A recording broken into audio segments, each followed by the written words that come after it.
Sir, voice matte video clear idella? Hello? Clear ಇದೆ sir, clear ಇದೆ. Thank you, sir. Thank you, sir.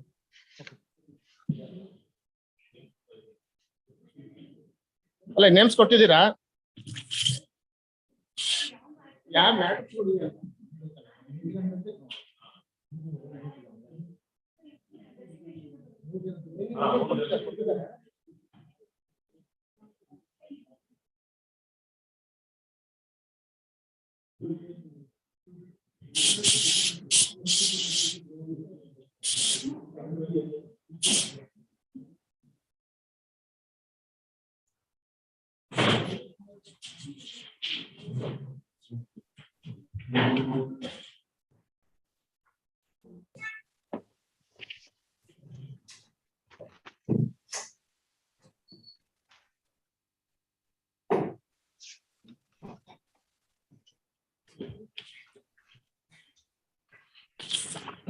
Can you mention it from video?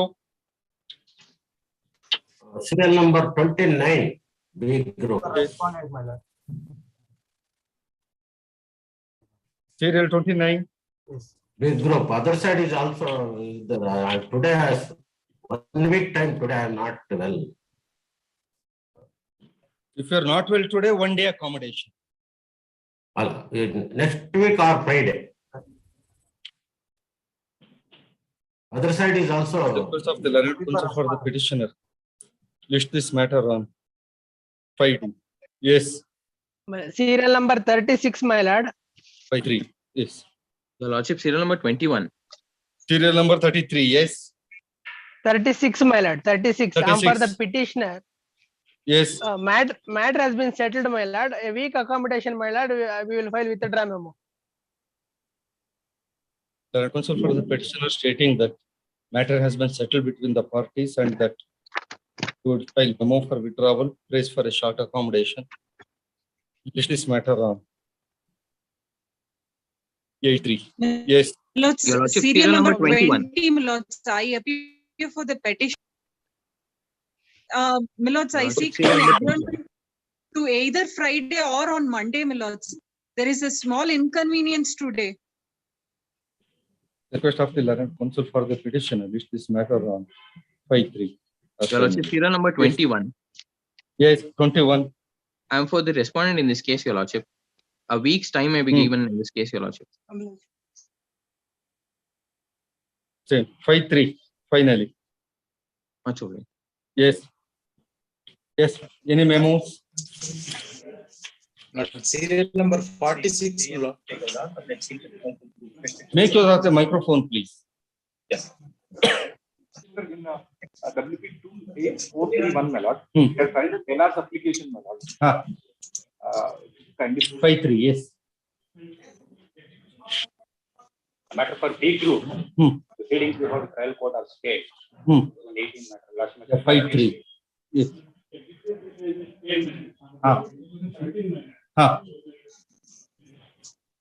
Yes, 53. Yes. No, what is the urgency? What the matter is? That was rejected. Thereafter, they have paid Form 7A. 9-3. Yes. When it has expired? Last? I do not know what is last date of hearing.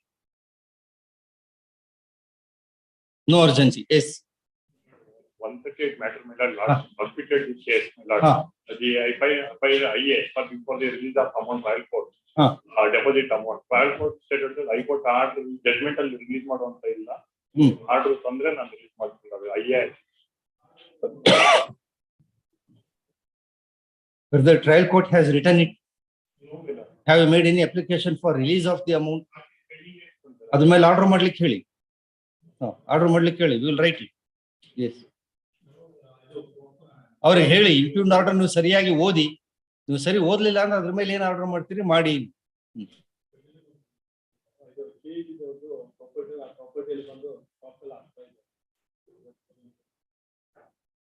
KV ಬಂದು property ಬಂದು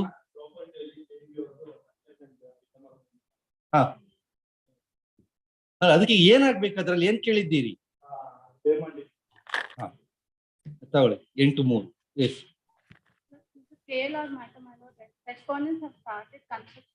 nice, good thing. 9-3. Yes, yes, mentioning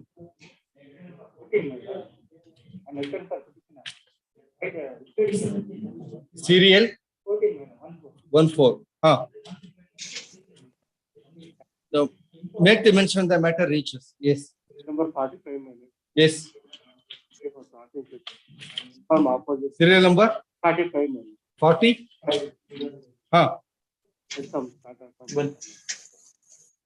Both sides presented the request of the learned counsel for the petitioner. As finally a week's accommodation is granted. Yes. Serial number 31, madam. Yes. Have it in next week, but there is an inconvenience. Whom you appear for? For the petitioner, my lord. What is the inconvenience? Senior is in out of station, my lord. You do. You proceed with the matter. Kindly have it next week, my lord. 5-3. Yes. Lord, interim order may be extended, my lord. Interim order ಇದ್ದಾಗ ಅದನ್ನ mention ಮಾಡಬೇಡಿ, matter reach ಆದಾಗ. Yes. Number 23 minutes. Yes. And for petitioner. Yes. Have it on Tuesday minutes. ಯಾವ ನಕ್ಷತ್ರ ಬರುತ್ತೆ ಅವತ್ತು? Tuesday ಯಾವ ನಕ್ಷತ್ರ? Senior counsel appear ಆಗ್ತದೆ. ಮಾಘ ಮಾಸ ಕಳೆದಿರುತ್ತೆ. At the request of the learned counsel for the petitioner, list this matter on 9-3 as per. Yes. No, not extended. Yes, next. Carry please. My lord. Yes. My lord, kind leave, my lord.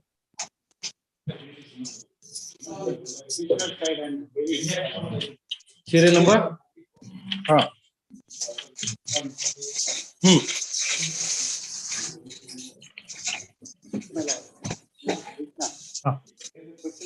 Whether duty can be levied on the rectified state, it's not a state subject.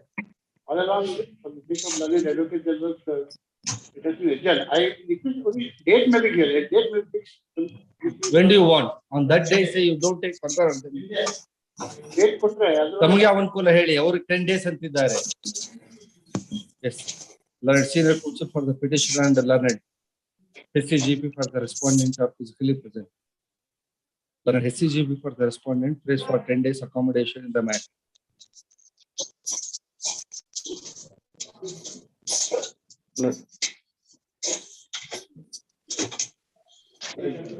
ಈಗ 10 days ಅಂದ್ರಿ, ಅವ್ರು next week ಕೊಡಿ ಪರವಾಗಿಲ್ಲ ಅಂದ್ರಿ, ಈಗ after 16th ಅಂತೀರಿ, ನಿಮ್ಗೆ option ಕೊಟ್ಟ ಯಾವ ತಾರೀಕು ಬೇಕು ಅಂತ. covered by 7 judge bench judgment. The Honorable Supreme. List this matter on 15-3. Yes. List number 1 for order. My lord's kind leave, my lord. With my lord's kind leave. List number 1. Appearing for the petitioner, my lord. Government advocate for R1. My lord, I will amend today itself, my lord. My colleague is present. He is held up, means he is in the traffic jam of, my lord, he will present, my lord. Today itself we will amend, my lord. May I make one submission, madam?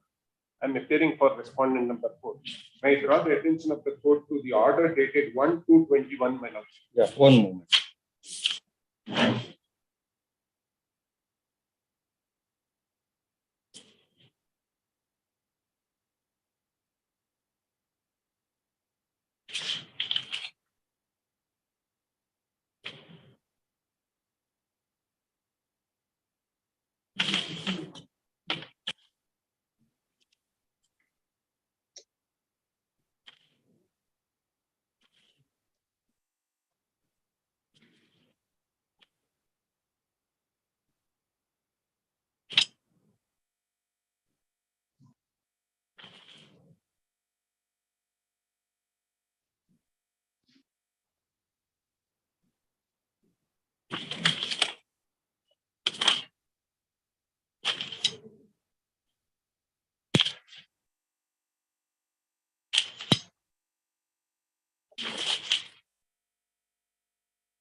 Yes.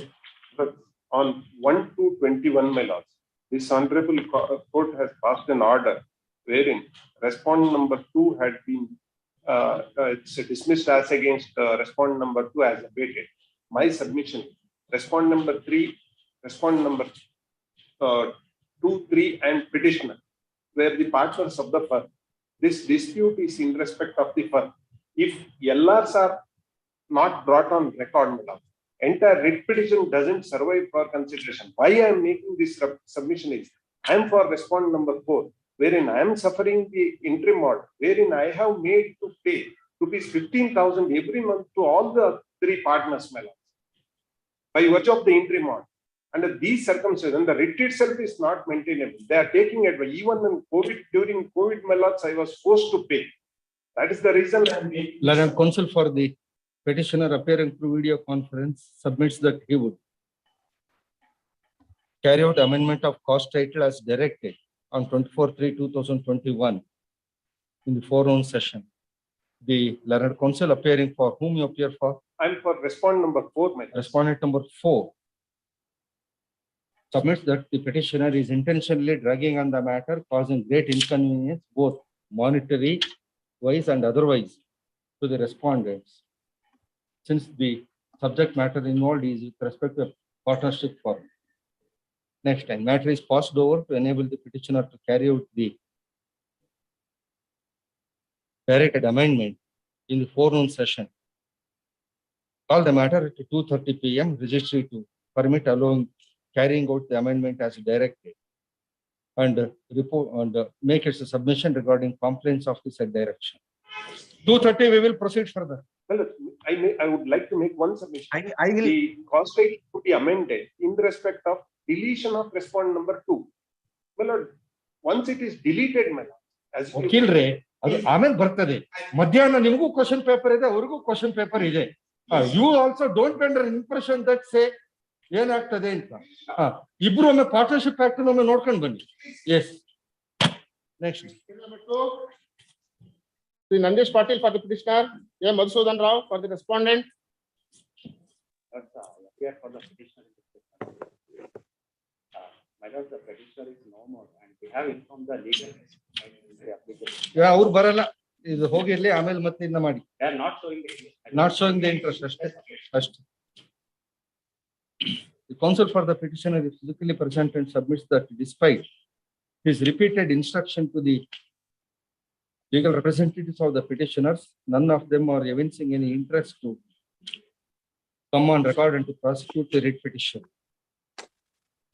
Stating that he submits that he is unable to proceed further in this matter due to non-cooperation of the petition. Next line. In the light of the above,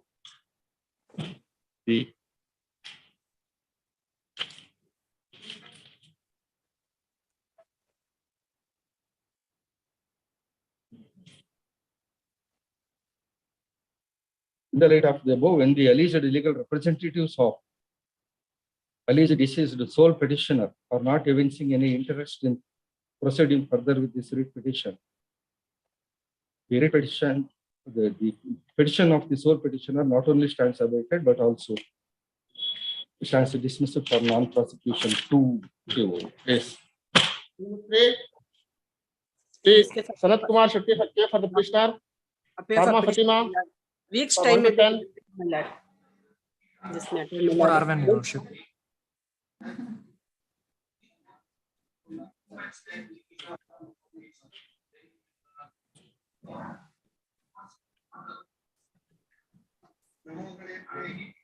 Week's time may be granted, my lord. I will take it.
At the request of the learned counsel for the petitioner who is appearing through video conference, 4 days time is granted to ensure the service of notice upon unserved respondents, R5 and R8. Kumar for the petitioner, Harinath MS for KV number respondent 6 and 7.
None appear in this matter either physically or through video conference. The result of the auto sheet would go to show that in spite of granting sufficient opportunities, the petitioner has not ensured the service of notice upon unserved respondents number 1 to 5, 8, 9, 11 to 14, and 16. Hasn't even served the notice on the learned counsel appearing for those respondents in the trial court. Despite this court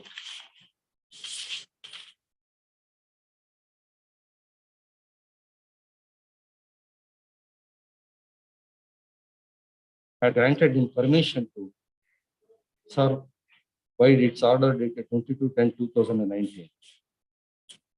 Next line, the writ petition is of the year 2016. As such, one of the old writ petitions pending, one of the old writ petition of this nature pending before this court. In spite of the same, since the petitioner is not evincing interest in ensuring the service of notice upon those unserved respondents, the writ petition as against respondent number 1 to 5, 8, 9, 11 to 14, and 16 stands dismissed for not taking steps. The appellant to carry out the necessary amendment in the cost title of the writ petition within 2 days from today. This matter on 5/3. Yes. Manjana MS for the petitioner, auto is served.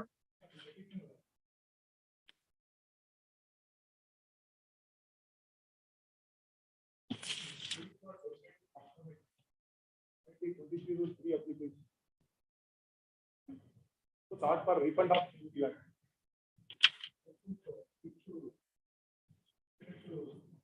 refund of food.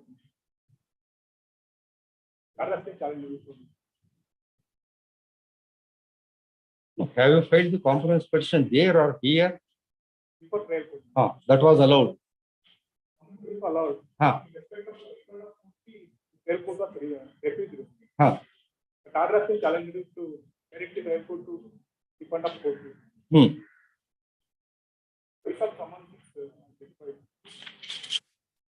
For the time being, we will dismiss it. You file an application.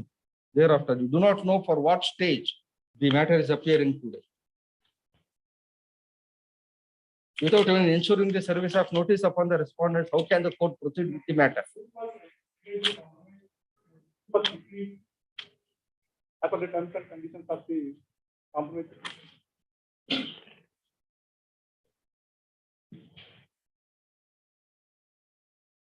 I'm repeating again, why don't I dismiss the petition as against respondent number 1A to D? ಅದನ್ನು ಬಿಟ್ಟು ಉಳಿದಿದ್ದು ಎಲ್ಲದನ್ನು ಹೇಳ್ತಾ ಇದ್ದೀರಿ ನೀವು. Big time will be granted. 1 week time ಅಲ್ಲ 1 hour. ನನ್ನ ಕೋರ್ಟಿನಲ್ಲಿ ಅಷ್ಟು ಲಾಂಗರ್ ಇದಿಲ್ವೇ ಇಲ್ಲ, ಏನಿದ್ರು quick. I will pass over the matter. Yes, at the request of the learned counsel for the petitioner, the matter is passed over to enable him to pay the necessary process and furnish copies in the registry with correct, complete and present address of the unserved respondent number R1A to D. Call the matter at 2:30 p.m. Yes. Number 6. Sri H.J. Sangvi.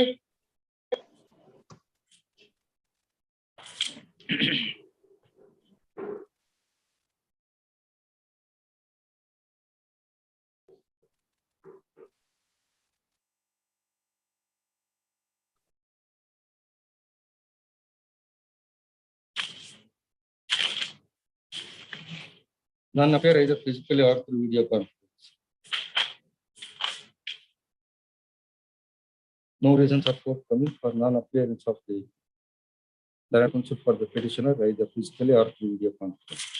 The perusal of the order sheet would go to show that this rate petition, which is of the year 2016, the notice for the respondent was ordered as nearly 6 years back. That was on 11/7/2016. In spite of the same field date, the appellant has not, the petitioner has not ensured the service of notice upon both the respondents, though he was granted with an interim order on 11/7/2016. In such a circumstance, in the absence of any in such a circumstance, since no reasons are forthcoming for non-prosecuting, no reasons are forthcoming for not taking steps as against unserved respondents, the question stands dismissed for non-prosecution and not taking steps for respondents. Yes. Number 7. Sheshadri N.S. for the petitioner. Rajesh Gowda for R1 to R3.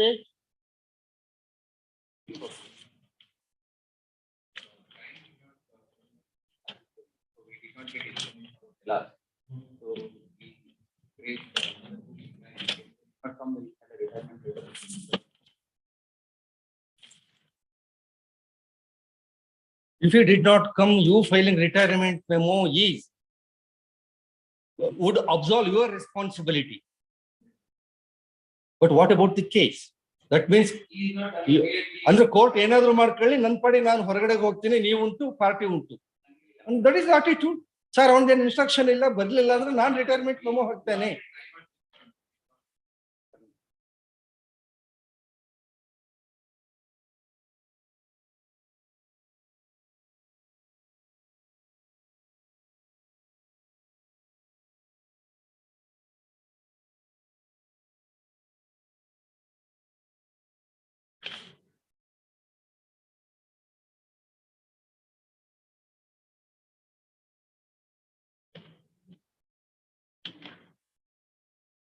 Counsel for the petitioner submits that the petitioner is not responding and is not furnishing the details of the alleged legal representatives of all the deceased respondents to bring them on record. Hence, he is helpless. However, he prays for a week's accommodation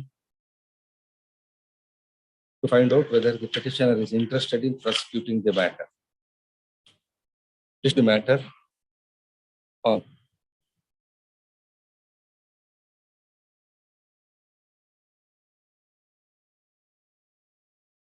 9/3. Number 8. Sri A. Vijay Sai for ದೊಡ್ಡದಾಗಿ ಬರೆಯೋ ಕಾಣಿ ತಿಂಗಳು ಕಾಣಲ್ಲ ಅವಿಷ್ಟು March ಪಕ್ಕದಲ್ಲಿ M ಅಂತ ದೊಡ್ಡ mark April ನಲ್ಲಿ A ಮಾಡ್ಬೋದು. number 8. Sri A. Vijay Sai for the petitioner. Sri Bharat Kumar V for 1 to 3.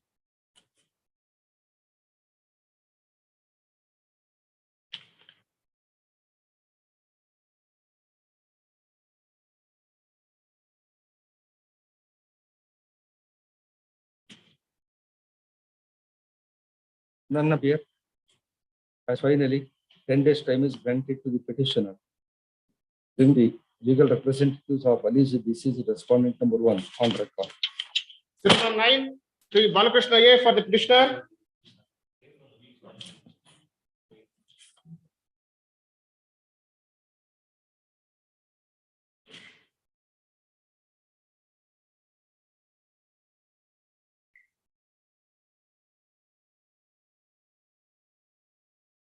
On cost. On cost. Time would be granted, but on cost.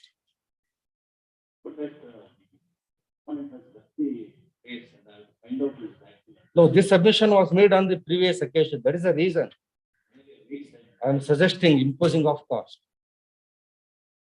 To ascertain the correct complete and present address, sufficient time was granted to you already. It has already been granted. Sir, Ukraine reside ಆದ್ರೂ ಕಷ್ಟ ಇಲ್ಲ ಈಗ. ಅಲ್ಲಿಂದನೂ live WhatsApp ಕಳಿಸ್ತಾರೆ ಹೇಗಿದೆ position ಏನಿದೆ ಅಂತ. ಮೈಸೂರಿನಲ್ಲಿ ಕೂಡಲೇ ಬರ್ಲಿಕ್ಕೆ ಆಗ್ತದೆ. ಆಗ ನಿಮಗೊಂದು ಇನ್ಸ್ಟ್ರಕ್ಷನ್ ಕೊಡ್ಲಿಕ್ಕೆ ಆಗಲ್ಲ. But the request of the learned counsel for the petitioner. ಇನ್ನು ನೀವು 1947 ನಲ್ಲಿ ಪೋಸ್ಟ್ ಕಾರ್ಡ್ ಅಲ್ಲಿ ನಾವು ಕಳಿಸ್ಬೇಕು, ಪೋಸ್ಟ್ ಕಾರ್ಡ್ ಅಲ್ಲಿ ಹೋಗ್ಬೇಕು, ಆಮೇಲೆ ಬೈಸ್ಕಲ್ ಹತ್ಕೊಂಡು ಪೋಸ್ಟ್ ಮ್ಯಾನ್ ಹೋಗಿ ಕೊಡಬೇಕು.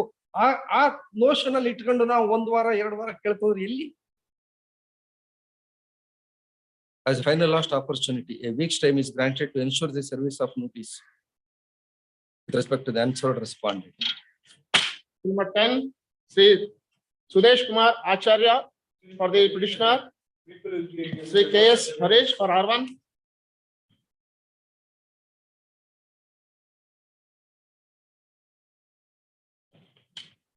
You should have done the needful and reported that you have done. Will be done is not the thing. 4 years old matter. 50 ರೂಪಾಯಿ ಕೊಡ್ಲಿಕ್ಕೆ 4 ವರ್ಷ ತಗೊಂಡಿದ್ದೀವಿ. Only to pay 50 rupees 4 years. You have taken.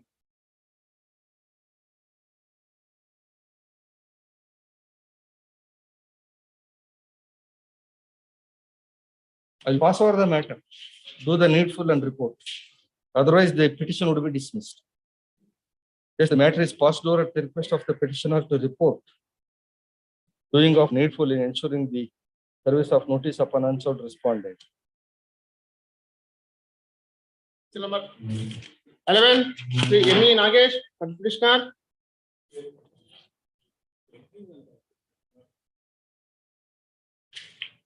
Address ಯಾವುದು ಸರಿ ಕೊಟ್ಟಿದ್ದೀರಾ? ಅವರೇ refuse ಮಾಡಿದ್ದಾರಾ? Post man ಮಾತ್ರ ಬರ್ಕೊಂಡ್ ಬಂದಿದ್ದಾನ refuse ಅಂತ?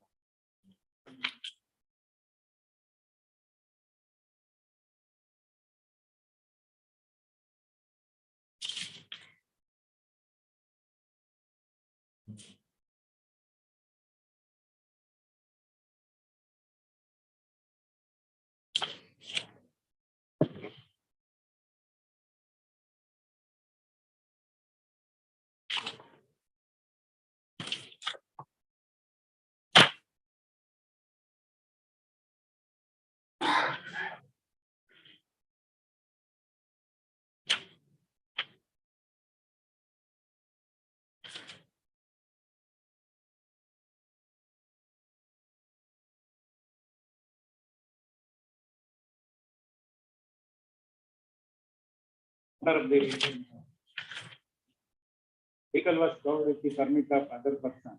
The validity was expired. Despite that, this vehicle was being operated. I gave complaint to the authorities, R124. Then the necessary instruction was given, and once the vehicle was seized, then accept any compounding fee, again release. Again he started operating. ಅಲ್ಲಿ compounding fee ಕಟ್ಟೋದು ಮತ್ತೆ ಬಿಡೋದು. Permit ಇಲ್ಲ ಅದಕ್ಕೆ, ಆ ಗಾಡಿಗೆ ಅದ್ರಲ್ಲಿ cover ಆಗಿ ಪರ್ಮಿಟ್ ಎಕ್ಸ್ಪೈರ್ ಆಗಿ ಸೈಡ್ ಆಗಿತ್ತು, ಮತ್ತೆ ರಿನ್ಯೂ ಮಾಡಿಸ್ಕೊಳ್ಳಿ ಕೊಡ್ತೀವಿ. ಆಕ್ಷನ್ ತಗೊಳ್ಳಿ ಅಂತ ಮ್ಯಾಂಡಮಸ್ ನಾನು ಕೇಳಿದ್ದು. In this connection, did you not approach the ST80? Not necessarily on this aspect, but with respect to the same person, same vehicle. Are there no matters pending, or did you not say file any petition before ST80 or the competent authority so that you can ensure the service of notice through his counsel there? Adilla. The authorities were, no, yes, he has refused it. If the authority were to ensure that by filing, that is, they will take action further, because either under section 86(1)(d), that violation of permit condition or that permit has to be cancelled, or to proceed against the owner of the vehicle under section 8(b) of the Karnataka Motor Vehicles Taxation Act.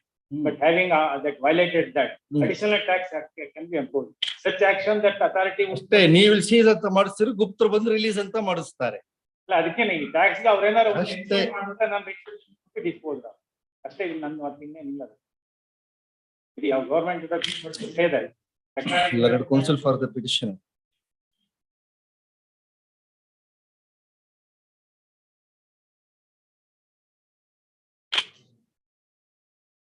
Is physically present.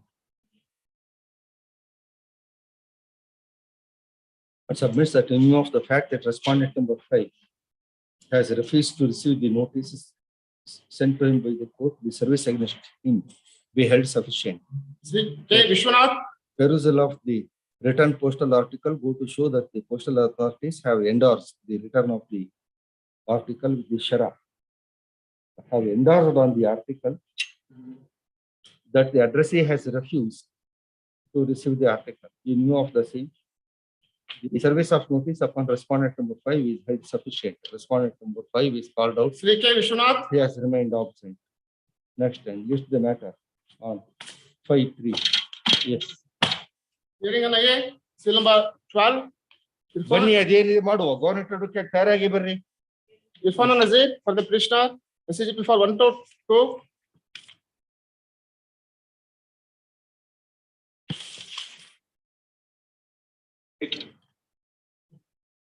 Also, respondent number 3.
Who appears for the petitioner? Shruti Irfan Nazir and Shravan The Madhav. learned counsel for the petitioner neither present physically nor through video conference. No reasons are forthcoming for non-appearance of. My lords, for the petitioners, Petitioner. my lords, my lords for the petitioners. Oh, why are you doing the same trick which you did on the last occasion also? No, no, my Keeping lords. mum through video and only then when the court starts proceeding, dictating some order, My lords, I then had a appearing on the network. screen. No, my lords, I had a network. No, this is connection. one of the very worst practice, I should say. I apologize, my lords. I was trying to connect on a different. Come physically, I will pass over the matter. Otherwise, say I'm passing some serious strictures in the matter against the council. My lords, I will be present, my lords. At this stage, the learned counsel, probably after noticing that the court may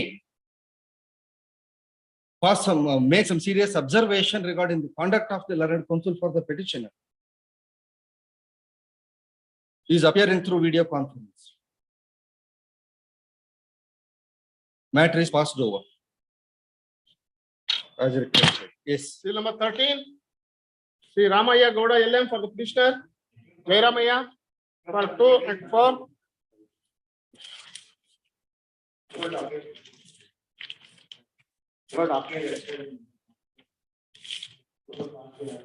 Submission. Service of notice to respond number 5, 7, and 10. The respond number 1 to 10 are the listing of the same address, Melad, and the symbols of Anandaya.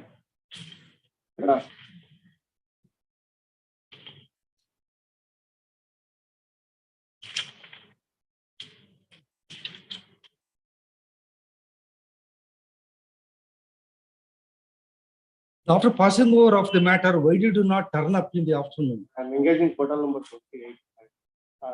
You are not there. You are not there. My court officer ascertained regarding your presence in any other court hall at that particular point of time.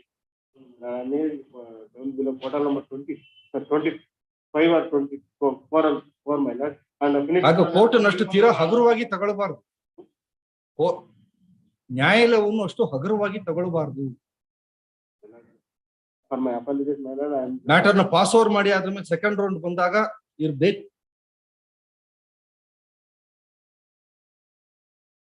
Take fresh steps for respondent number 5, 7 and 10. Service of my way of paper of which I have filed before the formal court. ಇನ್ನೊಮ್ಮೆ ತಗೊಳ್ರಿ, ಹೋಗಿ ಬರ್ಲಿ. October. I'm taking. Learned counsel for the petitioner is physically present and submits that though he has filed an application seeking substituted service of notice upon unserved respondent number 5, 7 and 10, however, in view of the fact that the postal track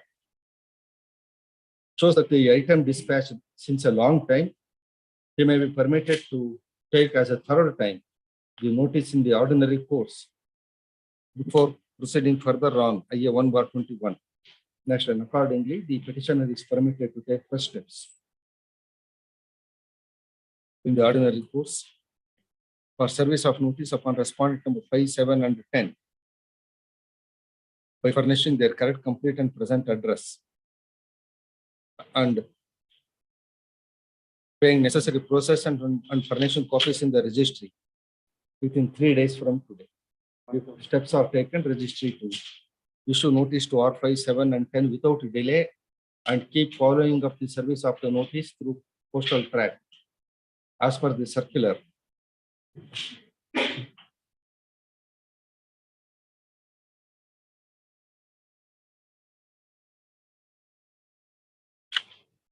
Number so and so, dated so and so. What do you?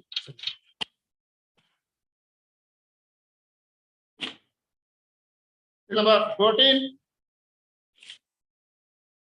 Sri Rajesh Shettigar Govindraj for petitioner. SCGP 1 to 4. Reached finally, this time may be granted to file objection because they filed a impeding application. Whom you appear for? I am opposed to the respondent impeding application. 6. Then unless you are impleaded, you cannot make any further submission. Because only my assistance may not, this implication is already reached to finality. No, that is it. Say your impleading application is to be heard first. Yes.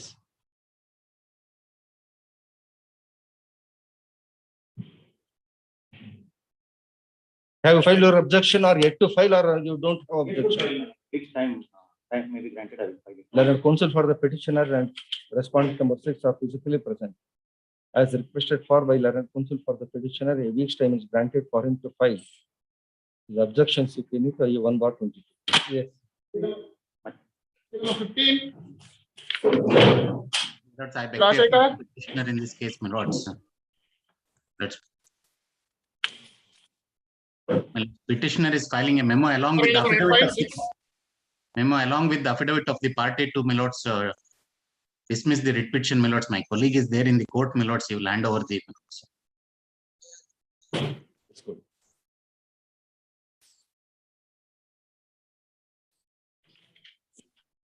Your colleague himself could have made that submission, right? Lords, for You identification. haven't trained him up so much. My lords, since he is my lords a fresher, my lords, identification tomorrow it should not be my lords. I may be permitted to leave now, my lords. My Yes. Grateful.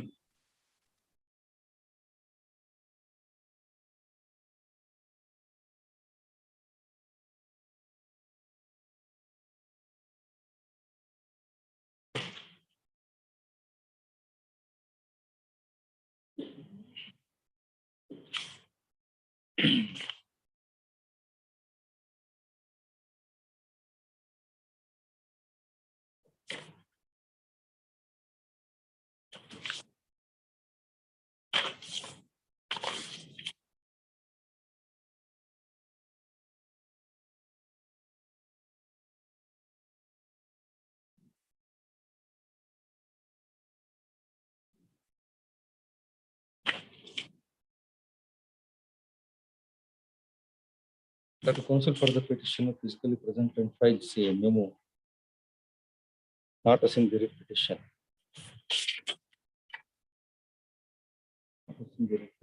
Stating that the respondent number 3 has agreed to allow a suitable site to him.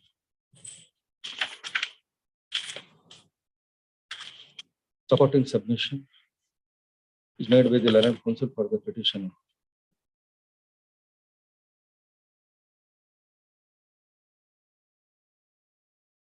Respondents number 1, 2, 3, and 4, though have served, remained unrepresented.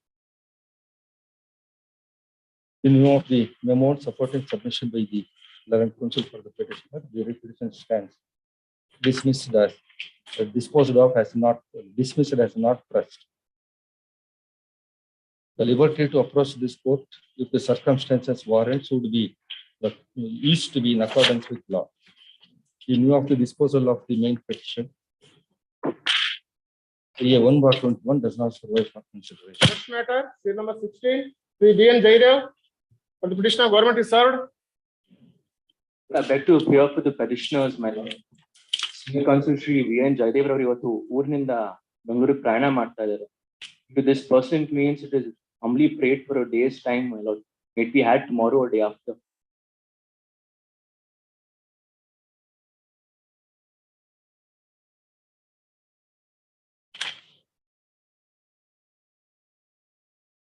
At the request of the junior counsel for the petitioner, the matter stands adjourned.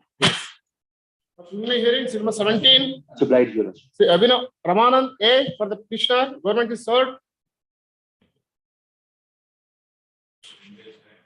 We directed to place the application for renewal, my lord. It is filed for maximum speaking, my lord, the direction to be given to APM to consider my application for renewal. Application, they were directed to place on record. The oversight, my lord, the petitioner has not retained the office copy to acknowledge. So he has applied to the APMC to give a copy of the renewal application. ಅದೆಲ್ಲದನ್ನು ತಯಾರಿ ಆಗ್ಬೇಕು. ಈಗ ಇವ್ರು ಕೊಡೋ application ಅವ್ರು ಹಳೆ date ಹಾಕಿ ಅಲ್ಲಿ ತೋರಿಸಿ ಅಲ್ಲಿ ಫೈಲ್ ನಲ್ಲಿ ಇಟ್ಟು ಅದಕ್ಕೆ ನಂಬರ್ ಒಂದು ಕೊಟ್ಟು ಅಂತೆಲ್ಲ ಮಾಡ್ಬೇಕು. ನಮ್ಮ ರೆಪ್ರೆಸೆಂಟೇಷನ್ ರೆಫರೆನ್ಸ್ ಇದೆ. ಅದಕ್ಕೆ ಸ್ಮೂತ್ ಮೂವ್ಮೆಂಟ್ ಗೆ ಏನ್ ಗ್ರೀಸ್ ಬೇಕೋ ಅದು ಇನ್ನೂ ಅಲ್ಲಿ ಅಪ್ಲೈ ಆಗ್ಲಿಲ್ಲ. ಅದು ರೆಫರೆನ್ಸ್ ಇದೆ application. Learned counsel from both sides present as requested for by learned counsel for the petitioner. 10 days time is granted. For B group, case number 18, Sri Shrimati Padma S. Uttur for the petitioner, N.T. Jagan Mohan for the respondent. This is a restriction filed by the deputy sale, my lord. The deputy sale has found lying in the respondent lands, my lord. The deputy sale has paid the amount to the they have filed the restriction petition before the miscellaneous court, my lord. The court has awarded diminution value Before the miscellaneous court. They have filed a petition before miscellaneous court. No, my lord, they have filed a petition before the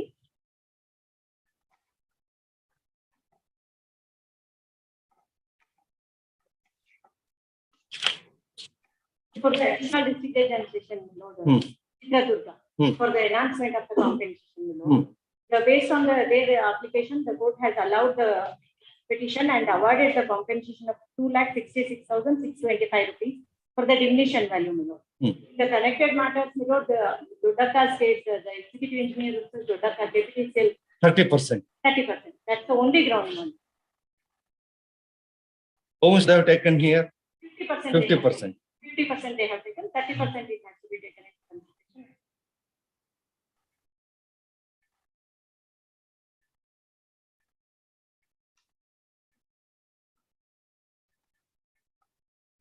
Number 20 of the judgment, my lord, bottom line.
The court has taken the 5 lakh rupees per acre, my lord.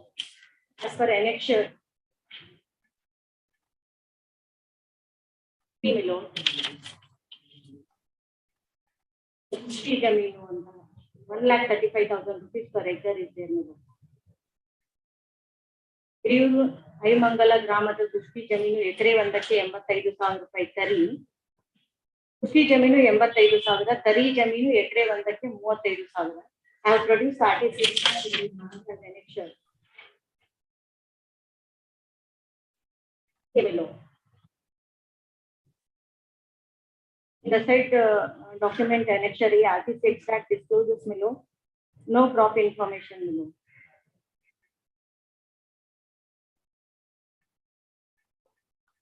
From annexure A, what do you like to show to the court?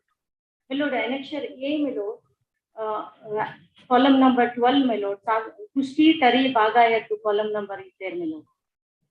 That is blank. Yes, below. Neither the court has taken the trial court has taken 5 lakh rupees per acre below.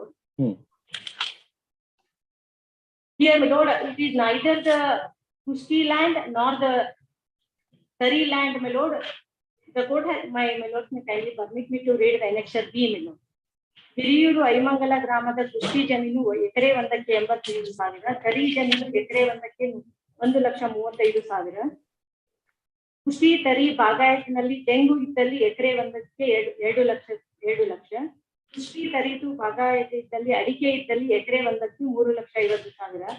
ಇತರೆ ಬಾಗಾಯತ ಒಂದಕ್ಕೆ 1,50,000. NH ಗೆ ಚಕಬಂದಿ ಇದ್ದಲ್ಲಿ ಎಕರೆ ಒಂದಕ್ಕೆ 5 ಲಕ್ಷ ರೂಪಾಯಿ.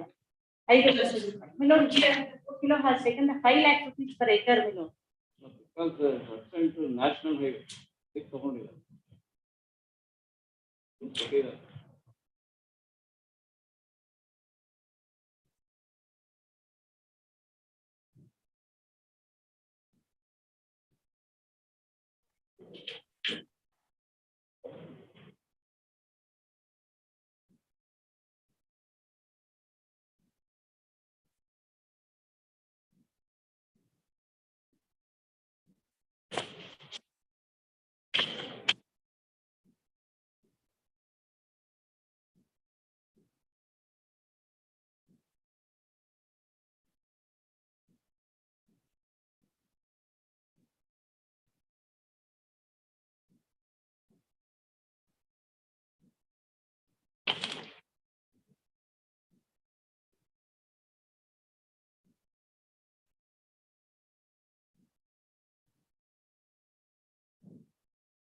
In the page number 19 of the judgment, milord, they told the extent of the land of compensation.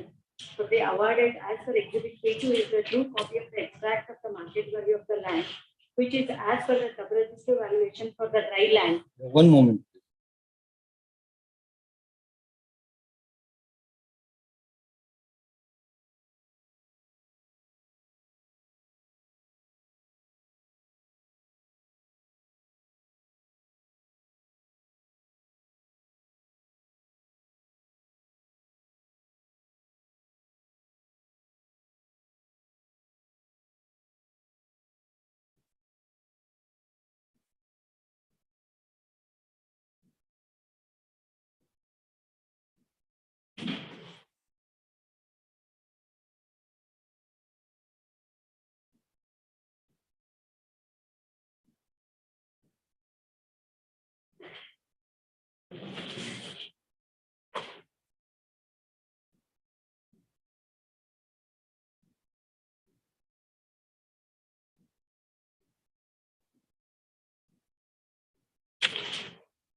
Number 25. One moment.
If the diminution is taken at 30%, the total compensation will come to 165,970.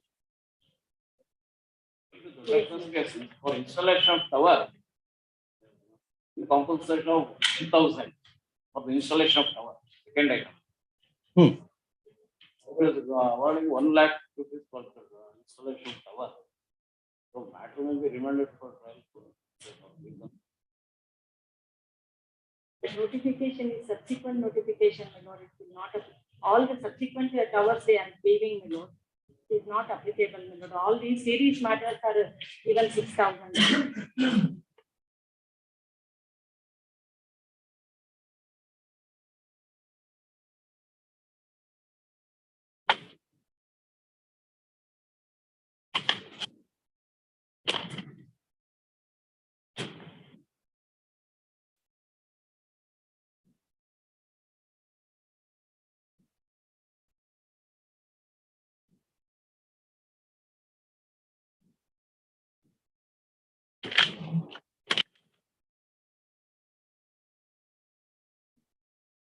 The petitioner in the present writ petition have challenged the quantum of compensation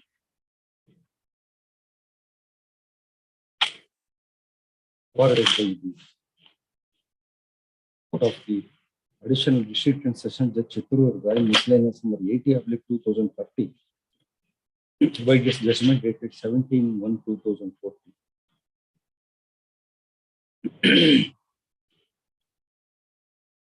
The admitted fact remains that the present petitioners have erected electricity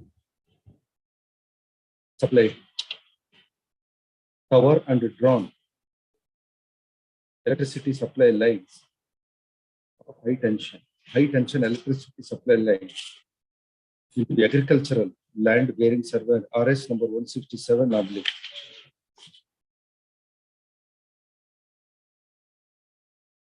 P1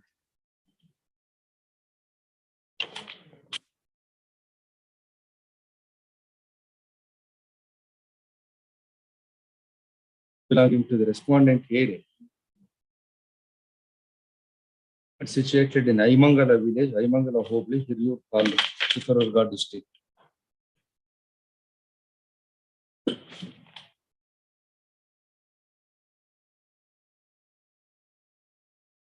The total land measuring 42.66 guntas is said to have been used for the said purpose.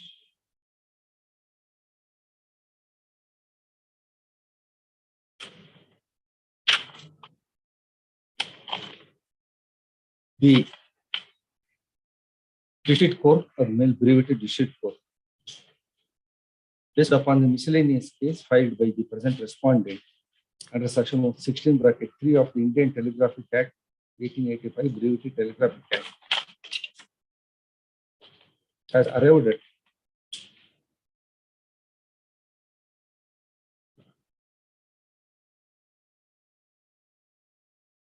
compensation of the sum of 2,72,625 payable by the respondents there in bracket petitioner hearing.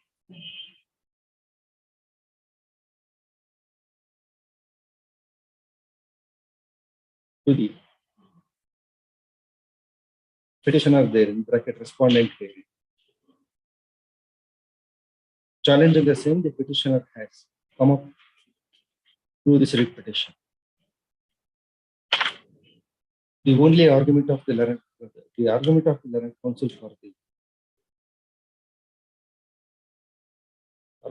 the grounds raised by the petitioner as well the argument of the learned counsel for the petitioner is that taking the market value of the land at ₹5 lakh was exorbitant and without any basis, and also taking the diminution value 50% was also less, and it ought to have been 30% by virtue of the judgment of coordinate bench of this court in the case of the executive engineer KPTCL Chitradurga and another versus Dodaka, reported in ILR 2015, Karnataka 677.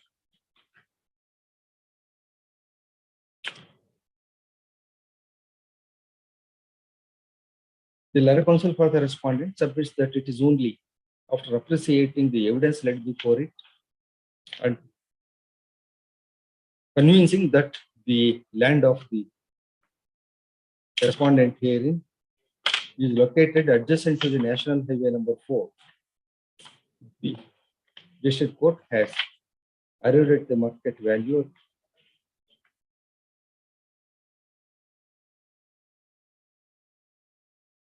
₹5 lakh per acre, which is also an undisputed fact by virtue of Annexure B produced by the petitioner themselves. Yeah.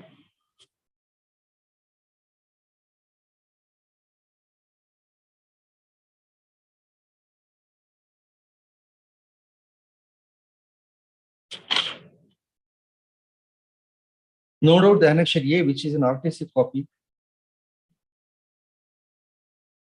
of the land of the respondent, wherein the high tension electricity supply line in question is said to have been drawn, comma, does not show the exact nature of the land, whether it is dry land or irrigated.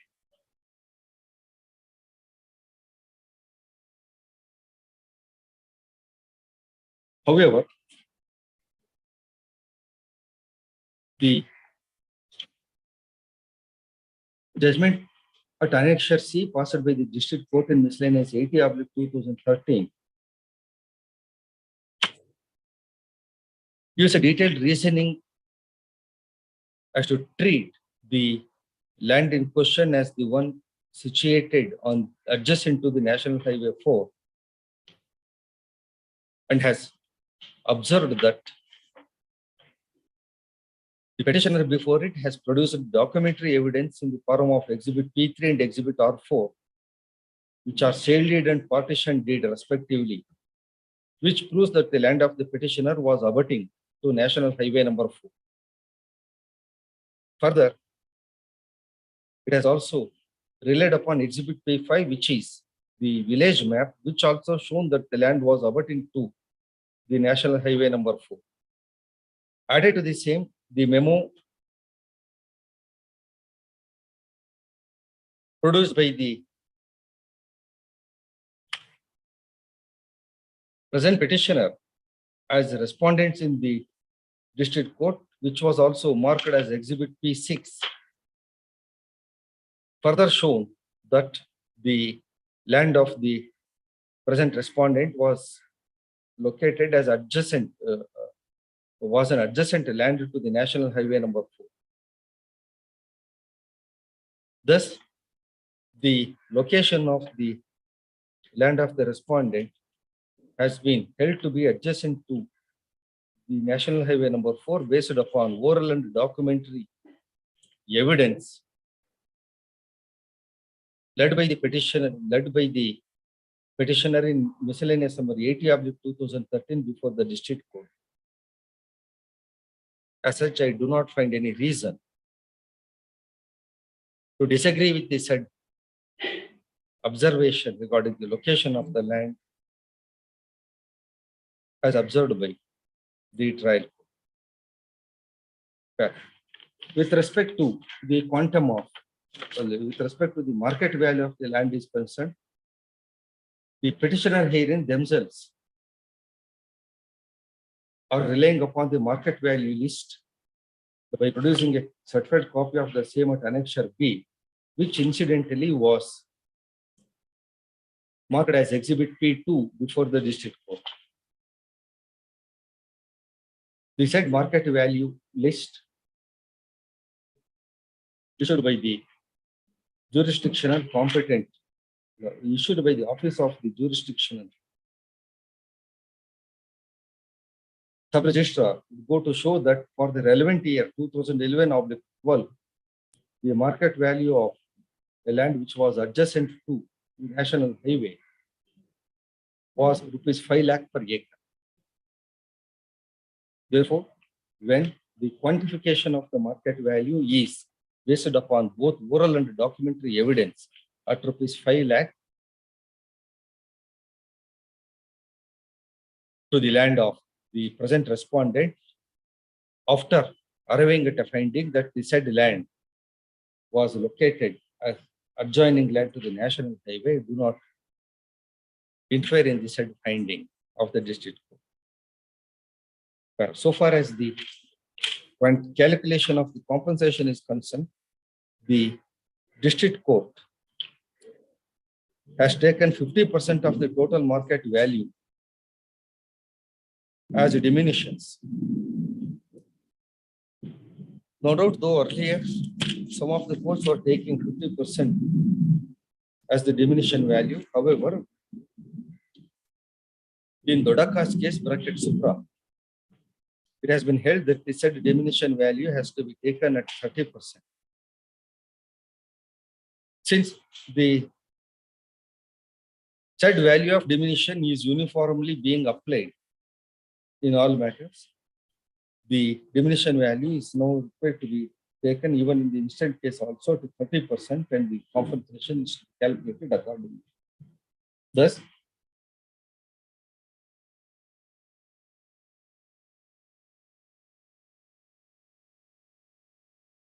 at the rate of 5 lakh rupee per acre per gunta, the market value would be at rupees 12,500. For 42.66 guntas, the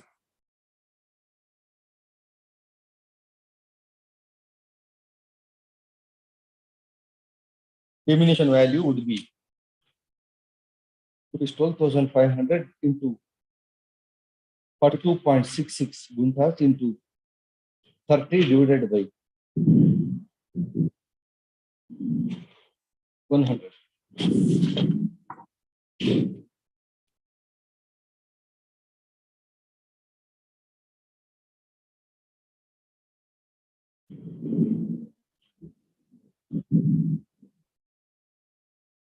Equals to rupees 1,59,975.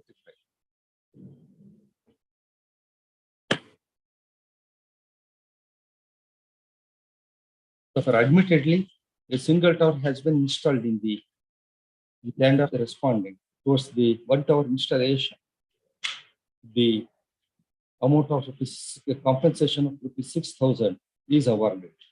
Though the learned counsel for the respondent submits that for single tower installation, the compensation is required to be rupees 1 lakh, but the said submission has no support, either oral or documentary.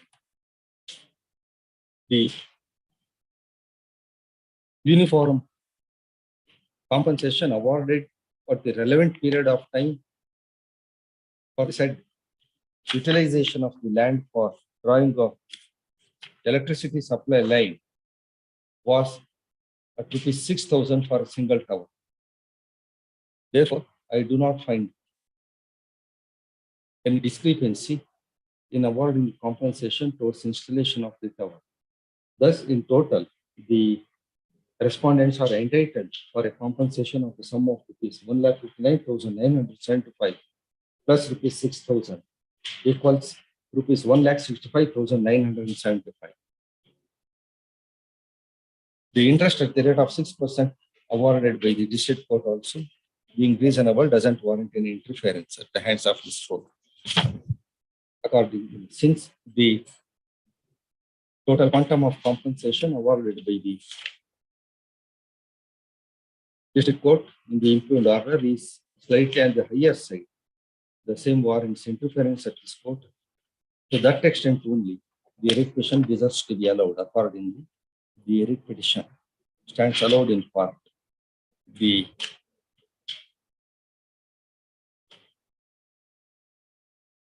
judgment dated 17/1/2014, passed in miscellaneous 80/2013, bracketed annexure C by the court of so and so is modified to the extent that the entitlement of the petitioner for compensation is reduced from rupees 2,72,625 to rupees 1,65,975.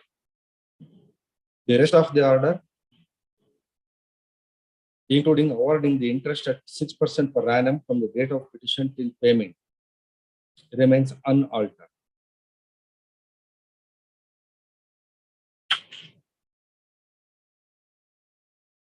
Draw modified award accordingly. Registry to transmit a copy of this order the concerned court without delay. Yes. Seal number 19, Sri M.V. Chandrasekhar Reddy for the petitioner, M.G. Ramesh for R4A and B. Application directed me to show the copy to counsel for R4A and B. And address of It is not appearing physically to furnish the copy. Copy is getting.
So what do you want to do now? To punish the contact details because the wakalat and I couldn't find the address. Even our office is located in the same locality in the Kapanpet main road.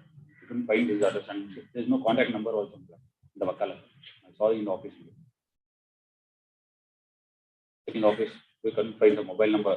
Is it not your duty My duty to furnish copy of the memorandum of petition to the respondents? He's the advocate for the LRs, my lord. The LR application was served, my lord, and he is not presenting. That is true, sir. LR application was served. Now he is required to contest the matter, for which he requires the copy of the memorandum of writ petition. Is it not your duty to ensure the service of copy of the memorandum of writ petition? Then his address is not available until he can wash your hands. Then you are not supposed to make those kind of submission in the court. So I mean, ನನಗೇನು ಗೊತ್ತಿಲ್ಲ ನೀವು ಇಷ್ಟ ಬಂದ ನೀವೇನ್ ಮಾಡ್ಕೊಳ್ತೀರಿ ಮಾಡ್ಕೊಳ್ರಿ ಅನ್ನೋದನ್ನ impliedly that go to show. I could not get his address. Whatever you want to do it. I apologize.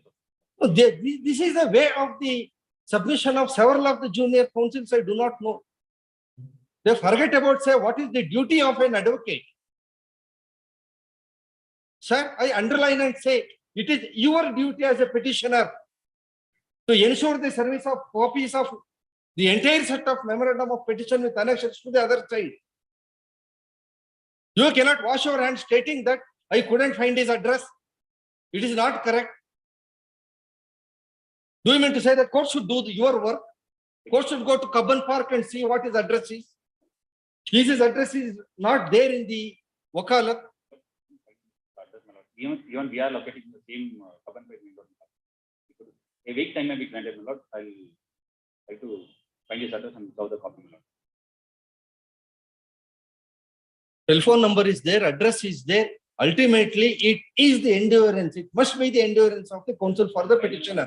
A week time may be granted for the copy. Keli, I couldn't find. I continue my effort. 1 week time may be granted. ಖುಷಿಯಿಂದ ಕೊಡ್ತೇವೆ. ಅದರ ಬದಲು I did effort. I could not notice him. Keep quiet. That means I have done my effort. Let you take the responsibility. You do it. Is that the way? ಏನು ತಮ್ಮ ಹೆಸರೇನು? ಭಾಸ್ಕರ್. ಪಾರ್ಥ. ಭಾಸ್ಕರ್. ಸೂರ್ಯ ಇನ್ನು ಜಾಸ್ತಿ ಉದಯಿಸಬೇಕು ನಿಮ್ಮಲ್ಲಿ.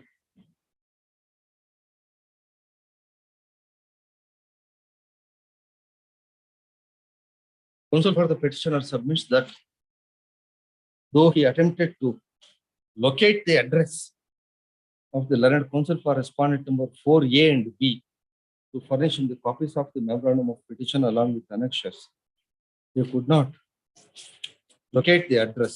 As such, he prays for 1 more week's accommodation to do needful in the matter. Next line, Learned counsel for respondent number 4A and B is also not present in court. Not present either physically or through video conference. Next line, in week's time as paid is granted. Appeal number 20 is adjourned. Appeal number 21 is adjourned. Appeal number 22, the Keshav Bhatt SN. The Keshav Bhatt SN. I appear for the respondent, my lords. Serial number 22.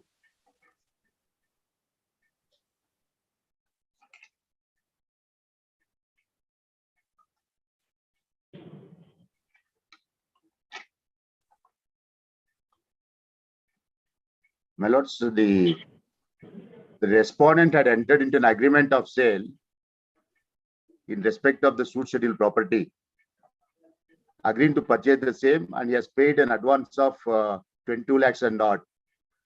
Initially, they had entered into an agreement in 2007. Your agreement was a petitioner. Yes, my lords. You said respondent entered into an agreement with whom you did not. With the petitioner, Yes. with the petitioner, my lord. Yes. Subsequently, there was also a renewal of sale agreement. In both the agreements, the condition is that the respondent and also the petitioner, they will obtain sale permission from the competent authority to sell the property. Which was the competent authority then?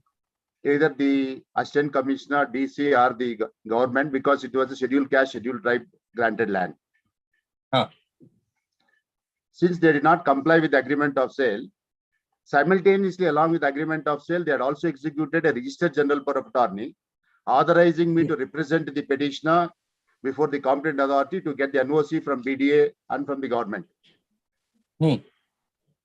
What the petitioners do, my lords, suddenly they go and give a representation to the assistant commissioner saying that don't give the sale permission. And I come to know that they suppressing the sale agreement, they were trying to sell the property. I accordingly filed the suit for specific performance. I would like to draw my lord's attention to the prayer in the plaint. No, first tell me the brief facts. Yes, my Say lord. you filed the suit for specific performance. Also, I also sought for a declaration that the registered general power of attorney that they have executed in my favor to get the necessary permissions, that cannot be cancelled because they say issue a notice and say it is cancelled. In view of section 202 of the Contract Act, it is a sale agreement. You should establish that some interest exists in your favor. Yes, my lord. And also I directed the defendants to execute the sale deed subsequent to the obtaining the sale permission. At this point of time, my lords, the suit comes to be filed and the defendants file the written statement. They file an application under order 7 rule 11D, saying that the suit has to be dismissed in view of the condition that the property cannot be sold because it is a granted land. In fact, there's a direct judgment of my lords, this honorable court, my lords. I also produced with the documents wide two. No, say Order 7 Rule 11D application came to be allowed. No, it was rejected. It was challenging the same. They are here before me. No, it was partly rejected. Saying that this is a suit for specific performance. So even if that contention is allowed, the plaintiff can always seek for refund of the amount with interest. I'll take my lords in page nation 22, my lords. No, wait. You have given me, say, the background as to what made the petitioner here to approach this court. The petitioner is before me. Let me hear submission first. Yes, my lords. One moment. And the defendant is 413 of 2000. One moment.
Yes.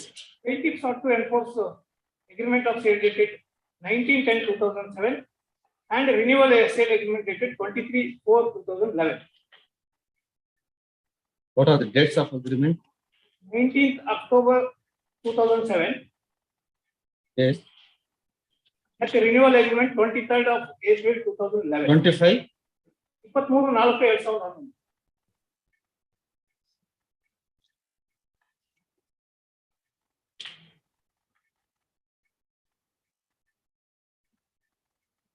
Yes. Filed in March 2012.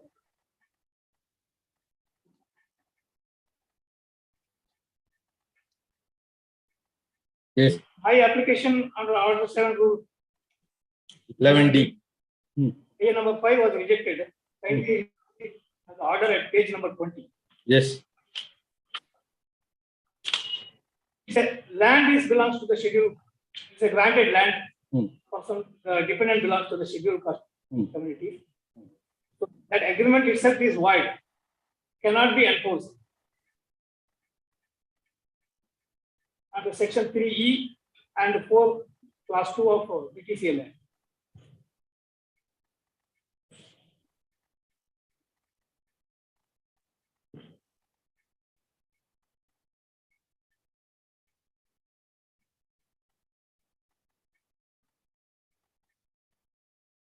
This section has been issued by the trial court in page 20.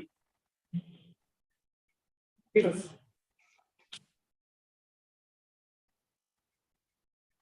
The parties are not in dispute about the execution of sale agreement, and the suit property was initially granted by the government in favor of his grandfather, and he belongs to the scheduled caste. One moment. Let me put that section yavudu. Section 3E and 4 subclass 2 of BTCL. E is definition of transport.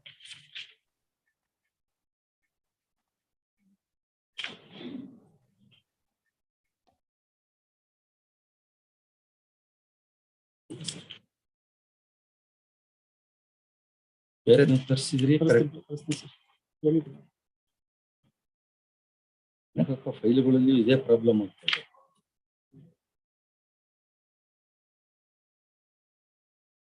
ಯಾರು purchase ಮಾಡೋದು? ಈ station ಒಬ್ರು officer ಇರ್ತಾರೆ ಇಲ್ವಾ, ಅದನ್ನ ಕೇಳ್ತಿರೋದು ನಾನು. ಅವ್ರಿಗೆ ಹೋಗಿ ಹೇಳಿ ಸಾಯಂಕಾಲ ಬರ್ಲಿಕ್ಕೆ ಹೇಳಿ. ಯಾಕೆ ಅಂತ ಅವ್ರು ಬಂದಾಗ ನಾನು ಹೇಳಿದ್ದೀನಿ. ಎಷ್ಟೊತ್ತು ಹುಡುಕ್ಲಿಕ್ಕೆ?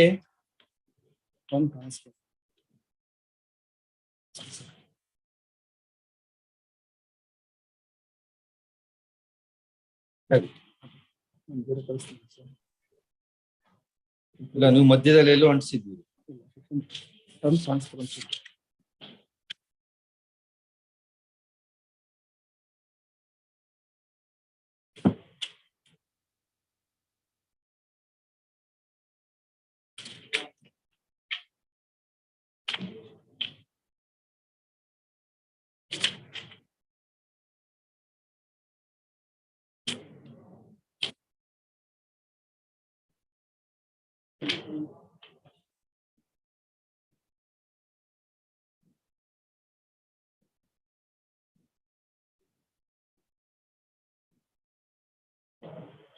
Citation in the records, that may kindly be.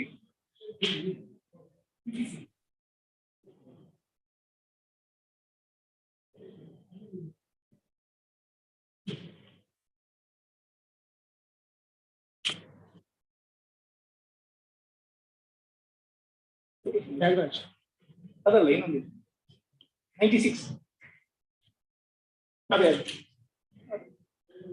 Page number 151.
volume 4 AR Karnataka or 147.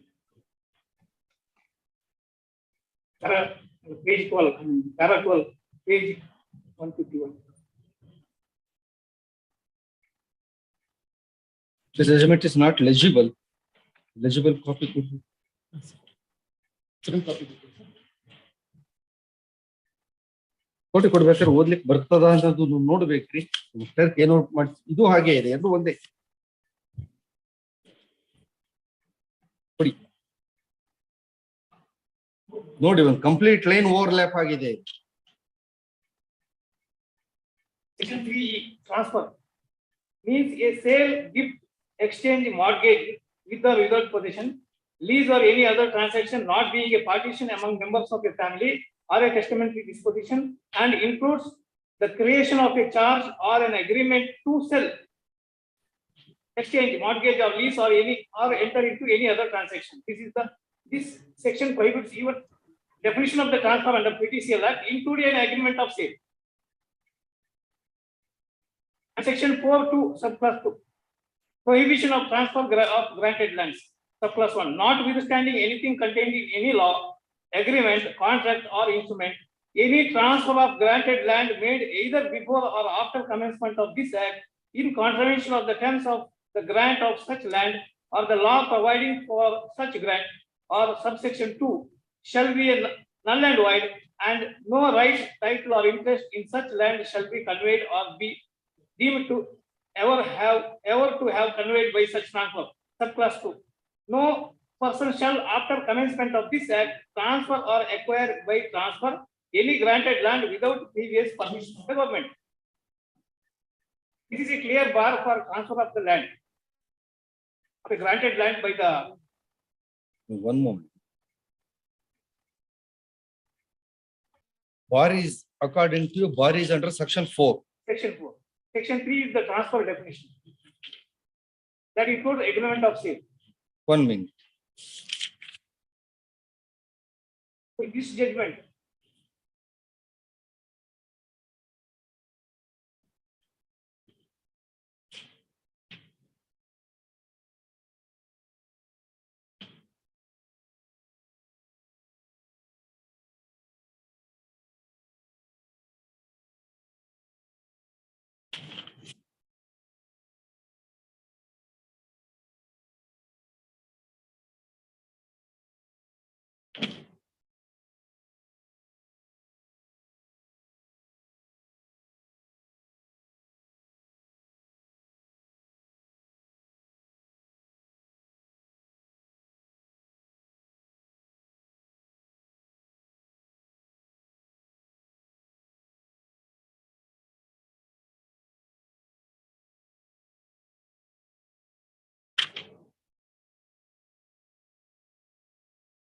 ಹೇಳುವಾಗ ಏನು ಹೇಳ್ತಾರೆ ಕರೆಕ್ಟ್ ಆಗಿ ಕೇಳಿಸ್ಕೊಳ್ಬೇಕು. ಯಾವ ಸೆಕ್ಷನ್ ಹೇಳ್ತಾರೆ ಏನು. 3E ಅಂದ್ರೆ ಯಾವ್ದನ್ನೂ ಹುಡುಕಿ ಯಾವ್ದನ್ನೂ ಕೊಡೋದಿಲ್ಲ. 3 ಇಲ್ಲಿದೆ ತಾನೆ. 3E ಇಲ್ಲಿದೆ ತಾನೆ. ಮತ್ತೆ ಬೇರೆ ಎಲ್ಲಿಗೂ ಉಂಟು. ಸೆಕ್ಷನ್ 3 ಡೈರೆಕ್ಟ್ ಡೆಫಿನಿಷನ್ ಕ್ಲಾಸ್ ನೋಡ್ಬೇಕು.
What is the relief sought for in this suit?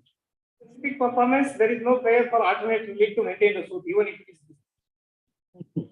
Is that the only? Is that the only relief of specific performance, or are there any other relief? No other relief. Page 40.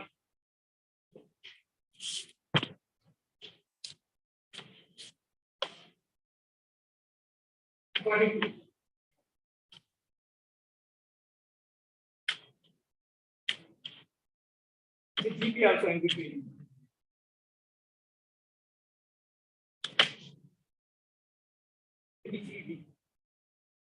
No alternate prayer is paid for. Is there not provision under the SC/ST PT Act that the sale can be effected or permitted by the competent authority like the Assistant Commissioner?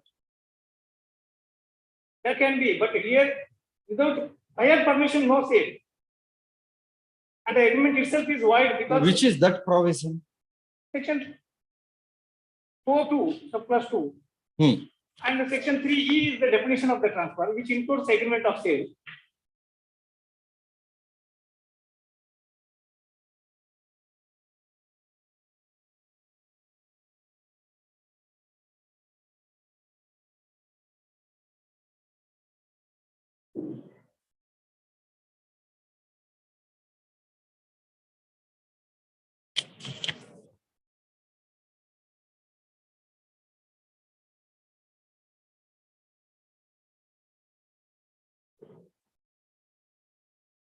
There is no pay for alternate, pay for refund of money.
Yes.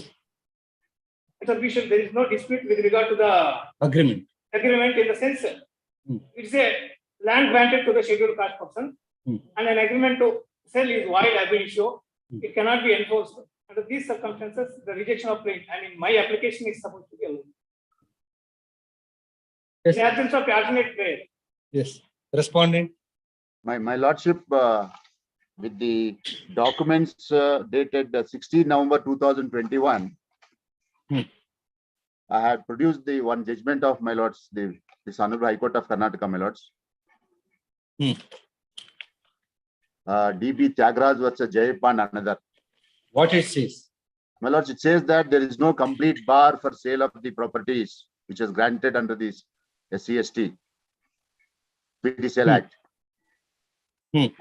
I'll just read out the gist of the matter, my lords. There is a 2024 KCCR 3253. Held as could be seen from section 4 of the PTCL Act, the law bars only those transfers of granted land which were being made in contravention of the terms of the grant of such land. It therefore follows that if the transfer is not in contravention of the terms of the grant of such land, such a transfer is not barred. In other words, there is no absolute bar for transfer of the granted land, and it is open for the grantee to transfer the granted land as provided under the terms of the grant itself or under the law providing for the grant. And in case of a transfer being made after the act had come into force, it could be done only after securing permission from the government. In the instant case, since the agreement of sale, though a transfer by itself indicated that transfer would happen only on the government granting permission, it becomes clear that the transfer was essentially a transfer in adherence to the terms of the grant and the law relating to the grant. In other words, since the parties to the transaction agree to abide by the terms of the grant and the law relating to the grant by agreeing to seek permission of the government to transfer the granted land, it cannot be said that such an agreement of sale was null and void and required the permission of the government. A contrary interpretation to the effect that an agreement to sell a granted land of securing the requisite permission from the government would render the transfer of the granted land impossible, which is not the intent of the Section 4 of the PTCL Act. It be borne in mind that it is only those transfers which, if entered into in breach of the terms of the grant or the law relating to the grants, such thereby defeat the provisions of the PTCL Act are void. In other words, if an agreement of sale was entered into by which the purchaser would simply occupy the land in part performance of the contract without seeking for permission from the government for conclusion of sale transaction, and thereby try to take shelter under the ground that there was no actual transfer of interest in the granted land, such an agreement of sale would be contrary to the terms of the granted land of the grant and the law relating to the grant, and thereby be void. If, on the other hand, an intending purchaser enters into agreement with a clear stipulation in the agreement that the agreement of sale would be proceeded to a logical conclusion only if the government grants permission for transfer, such an agreement of sale cannot be said to be either void or in violation of PTCL Act. Keeping in mind the fact that there is no absolute bar for transfer of the granted land under PTCL Act, I am the view that in instant case, in the agreement of sale categorically provided for securing permission from the government and thereafter proceeding with the sale, the agreement of sale cannot be said to be void of.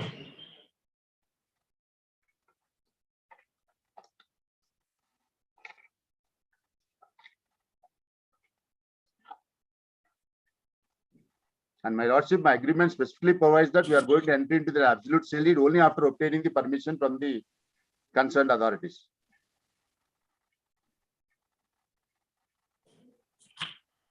Yes, any reply? 2012 agreement, what I have noticed, the lordship justice Abdul Nazir, it has been specifically held that agreement is void ab initio. It cannot be enforced. Now, per contra, in this 2020 judgment, my lord may kindly look into para 22. 2012, where it is said in which particular para? Para 22, 30, 31 and 40. ನೋಡಿ ಇಂಥದನ್ನ ಅವರು ಇಲಿಜಿಬಲ್ ಕೊಟ್ಟರೆ ನೀವು ತಗೊಳ್ಳೇಬೇಡಿ. ಕಣ್ಣು ಮುಚ್ಕೊಂಡು ಈ ಕಡೆ ಕೊಡೋದಲ್ಲ. Is not at all eligible. ಅವ್ರು ಕೊಟ್ಟಿದ್ದು ಯಾವ್ದು sir?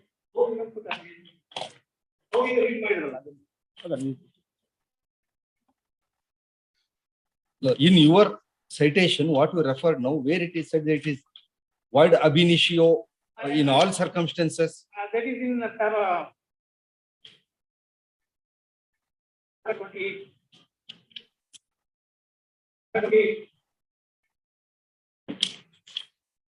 As has been noticed above, there is a clear bar for entering into an agreement to sell of the granted lands without previous permission of the government. If an agreement is entered into in respect of the granted land in violation of Section 4 clause 2, it is void ab initio. Section 23 of the Indian Contract Act 1872 bars the enforcement of a contract if it is forbidden by law.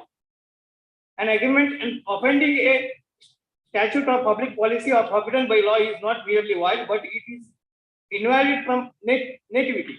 The term law in this section must be understood in the sense of the term explained in Article 13(3) of the Constitution. Thus, what is done in contravention of the provisions of any law cannot be made a subject matter of an action.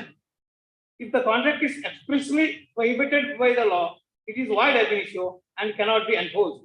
In the circumstances, courts cannot grant a decree for specific performance subject to the permission which may be obtained by one of the parties from the government. I am of the view that the suits filed by the plaintiff or enforcement of void agreements cannot be entertained by the civil court.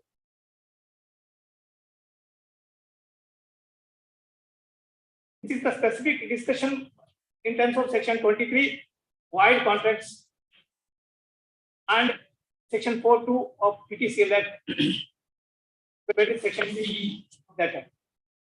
Now, in this new judgment 2020, So can this court at this stage interpret the agreement and say, The trial court has already considered it's part of the plaintiff. It's an admitted fact. Our permission ತಗೊಳ್ಬೇಕು ಮಾಡ್ಬೇಕು. whether section 4.2 mandates that even prior to entering into an agreement, It's mandated. permission is required? Because section 3 is including sale agreement. Definition of transfer is including sale agreement. That's why section 23 has been invoked in the earlier judgment of 2012, wherein it is held void ab initio. That has not been discussed in the latest judgment. Latest judgment only para 22, 30, 31 and 40. Page para 40 ಅಲ್ಲಿ ಈ ಹಳೆ judgment ಬಗ್ಗೆ ಒಂದು sentence ಹೇಳ್ತಾರೆ ಅಷ್ಟೇ. But it is not discussed in fully. Yes, take them. I would like to make one small submission, my lords.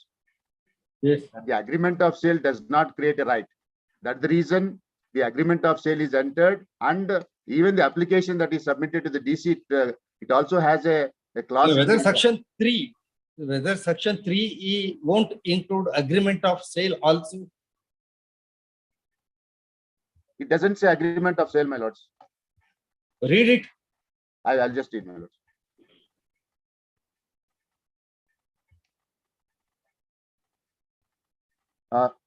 Transfer means a sale, gift, exchange, mortgage, with or without possession, lease or any other transaction, not being a partition among the members of a family or a testamentary disposition, and includes the creation of a charge and agreement to sell, exchange, mortgage, Or an agreement to sell. Yes, my lords. So it includes agreement to sell, right? Yes, my lords. In our case, the agreement itself specifies that we are going to obtain a permission from the court, from the competent authority. And a general power of attorney also is being executed, a registered general power of attorney by the petitioners.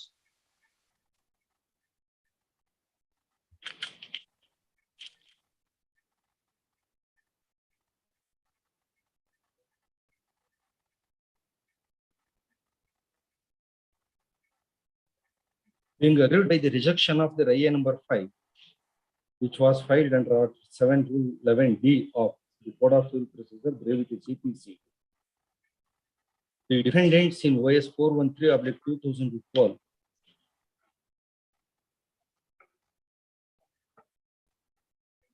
which was filed in the Court of Sums of Brevity Trial Court, has filed this writ petition.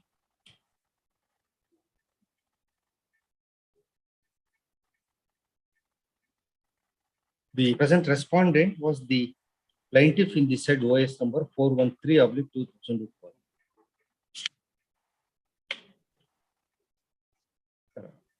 The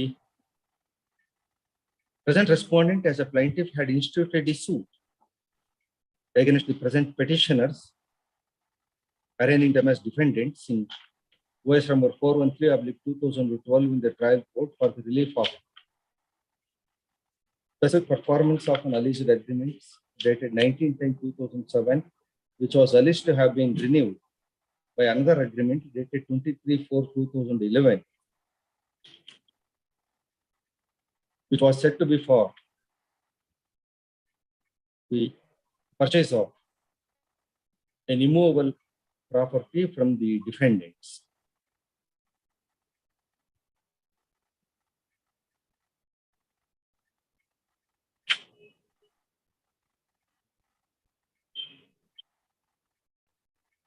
According to the defendants entered their appearance in the trial court and filed IA number 5 under Order 7 Rule 11D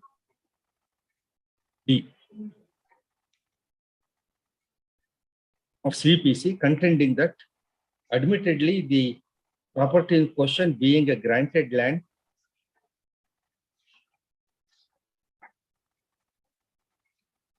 by virtue of Section 3E and 4.2 of the Karnataka Scheduled Caste and the Scheduled Tribe Prohibition of Transfer of Certain Lands Act 1978, Brevity,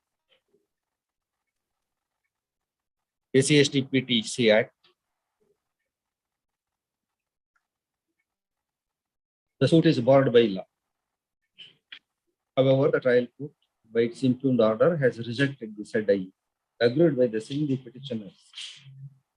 The defendants in the trial court have filed the present petition.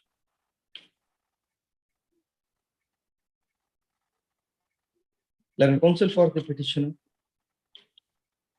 submitted that though he do not dispute the alleged agreements dated 19/10/2007 and 23/4/2011, but even according to the plaintiff in the suit, the land was granted land to the defendants.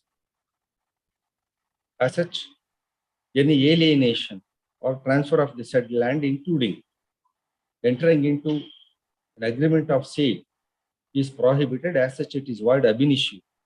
However, the trial court, without noticing the same, has rejected this application. In his support, he relied upon a judgment of coordinate bench of this court in Srimati Narsamma Nagappa and others versus K.V. Ram Prasad, so and so, reported in 2012 for AIR Karnataka R 147. Learned counsel for the respondent in his argument submitted that even though there is prohibition of sale of granted land under the SC/ST/PT Act, however, there is no prohibition of sale of such land by obtaining the permission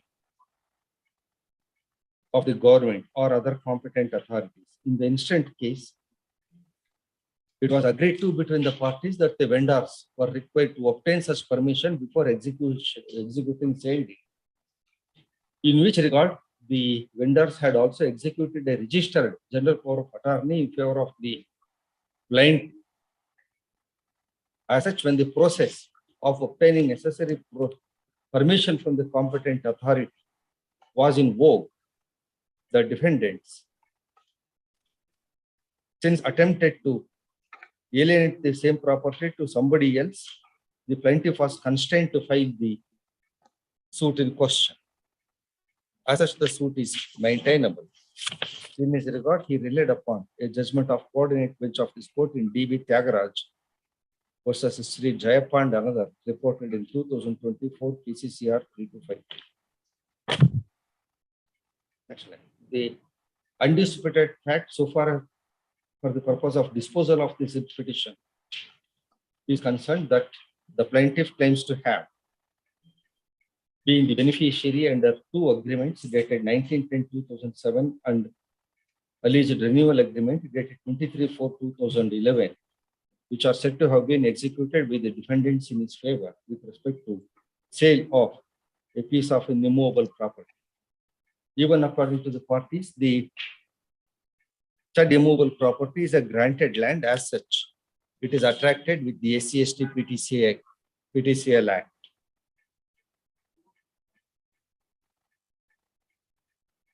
PTCL Act.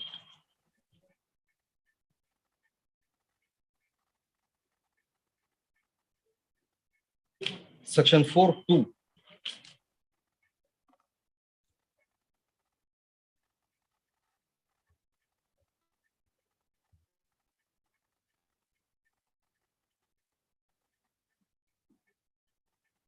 Section 4 of the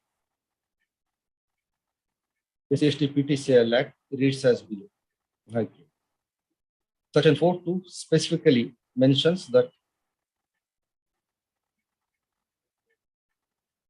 no person shall transfer or acquire by transfer of any granted land without the previous permission of the government.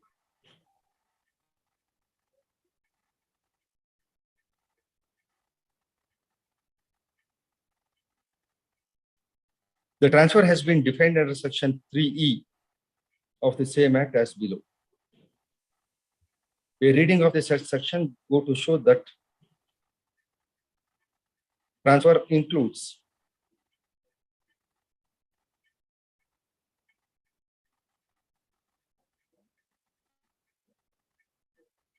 an agreement to sell. Admittedly, in the instant case, no previous permission of the government is obtained by the parties for the either for the sale or for entering into an agreement to sell the property. It is contending this aspect. It is contending Allah. In the light of the same, in Narsamma's case, bracket Supra, a coordinate bench of this court at para 28 of his judgment was pleased to observe that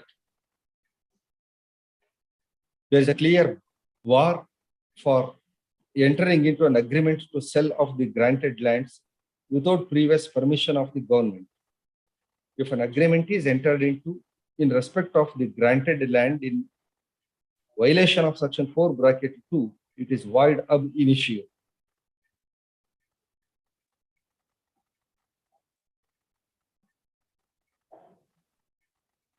However,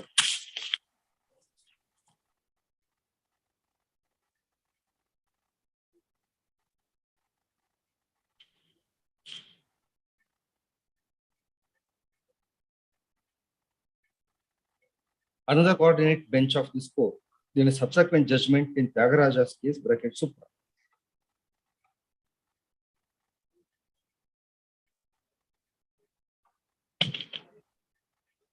in a similar circumstance,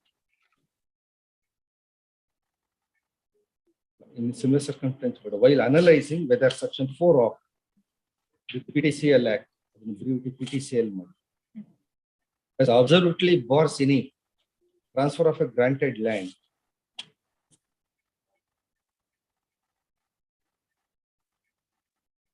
was pleased to observe that there was no absolute bar for transfer of granted land, and it is open for a grantee to transfer the granted land as provided under the terms of the grant itself or under the law providing for the grant, and in case of a transfer being made after the act had come into force, it could be done only after securing permission from the government. It has further observed in the same judgment that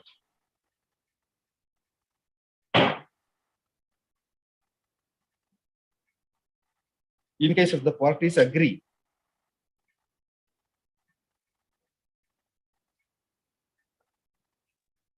that they should seek permission of the government to transfer the granted land, it cannot be said that such an agreement of sale would be null and void and requires the permission of the government.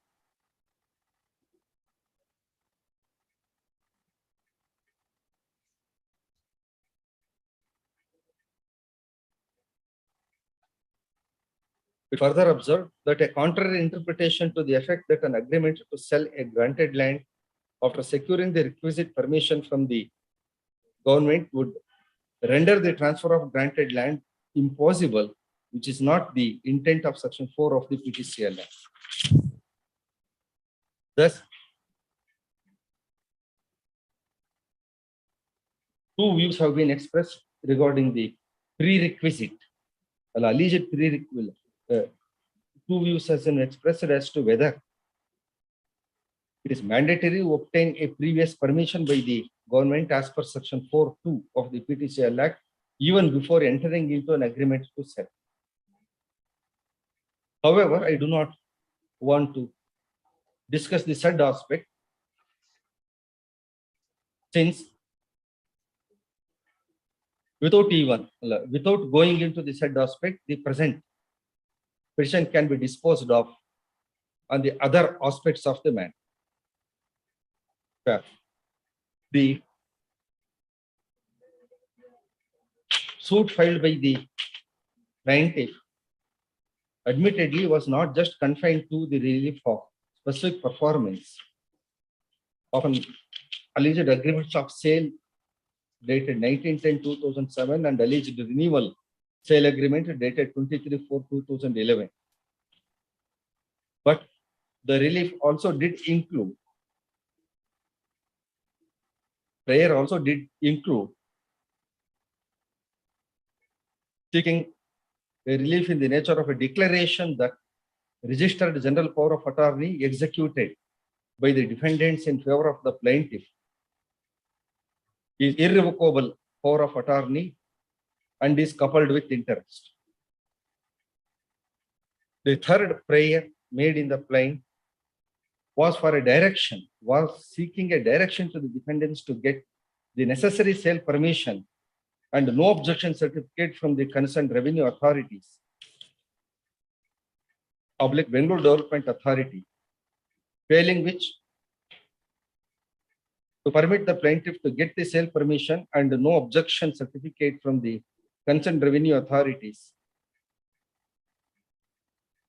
in terms of the Registered General Power of Attorney dated 23/4/2011 executed in favor of the plaintiff. In that view of the matter, no doubt, the trial court, while rejecting the application, has given a reason that even though the relief of specific performance of the contract cannot be granted by virtue of prohibition of sale. However, the question of refund of advance amount has to be considered. But considered, and this said relief of refund of the court fee as an alternate prayer is not made by the plaintiff. Still, the suit, though primarily is for the relief of specific relief, but it contains two more important relief. One in the form of a declaration, another is form of a direction, as observed above.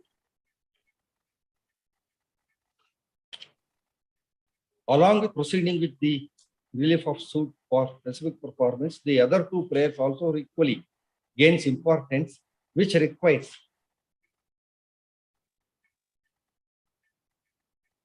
a trial in the form of leading of the evidence by both sides in order to decide, in order to hold whether general power of attorney executed by the said to have been executed by the defendants was irrevocable, and by virtue of the same can the plaintiff therein insist for certain action from the defendants in the suit.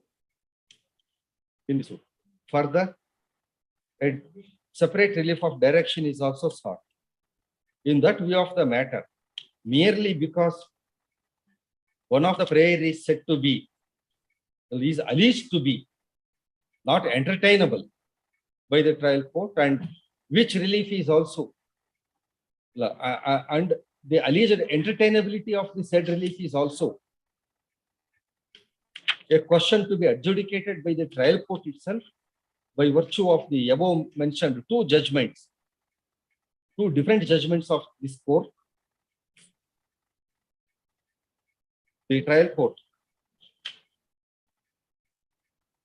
cannot be found fault with in rejecting the IF5 filed by the defendants therein and Order 7 Rule 11D of CPC, observing accordingly and keeping open the question of the entitlement of the plaintiff for the relief of specific performance, the writ petition stands dismissed.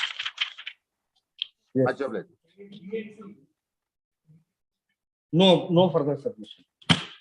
Bill number 23 is adjourned. Bill number 24, say Prashant PN for the petitioner, Sangmesh RB for R1 and R2. For the petitioners, my lord.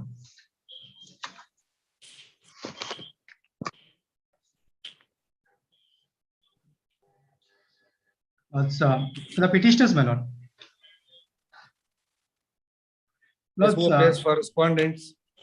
Plus, Mr. Van Sangmesh is appearing, my lords.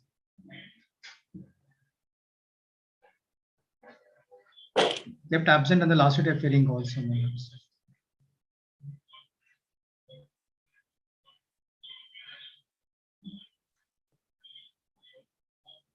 Counsel for the petitioner alone present. The counsel for the respondents neither present physically nor through video conference. This matter could not be proceeded further, making it clear. It is made clear to the respondents that in case if they fail to appear on the next date of hearing also, the court may proceed further in the matter comma is finally 2 weeks. Interim order may be extended, my lords. Interim order may be ಆಗಿಲ್ಲ last time. Appeal number 25, Sri R. Sham. My lord, in this case, I'm advocate for petitioner.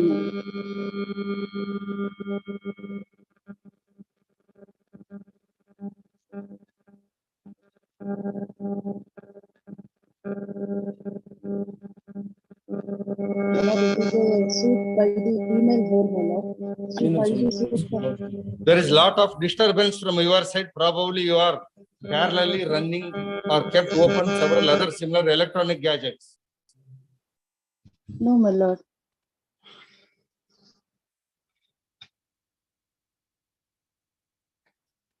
My lord, in this case, petitioner has seeking for one-time share of by way of a partition and separate position, my lord. My lord, she filed the court fee.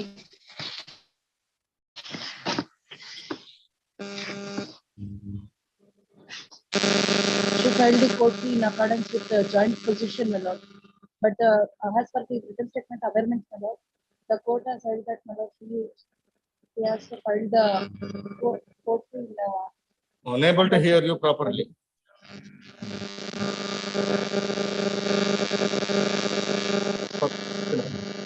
So, but from her end, there is lot of disturbance. But coming as such, her voice couldn't be heard properly. None appear for the respondents. Yes, sir, madam. Not be proceeded. Yes.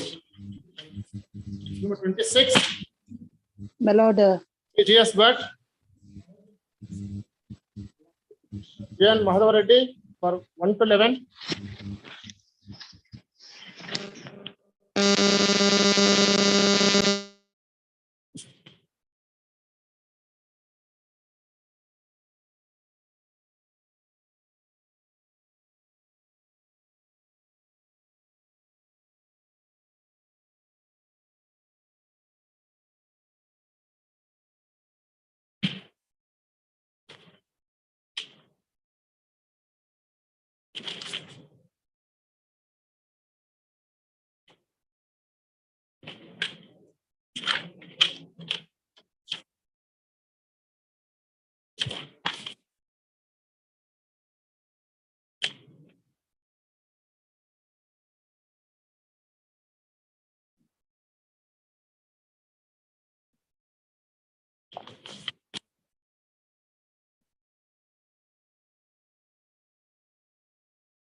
Who appears for responding?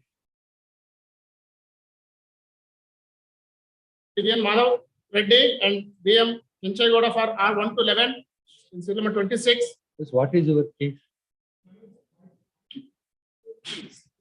Make use of the microphone.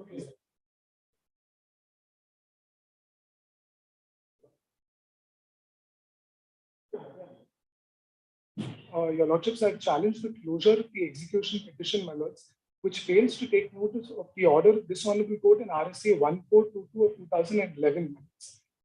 When the execution proceedings are being closed, my lords, I prefer a memo bringing to the notice of the honorable court that there is an order which is passed by this honorable court, by virtue of which, my lords, the land which has been granted to me, my lords, this honorable court has observed that I am entitled to that particular land.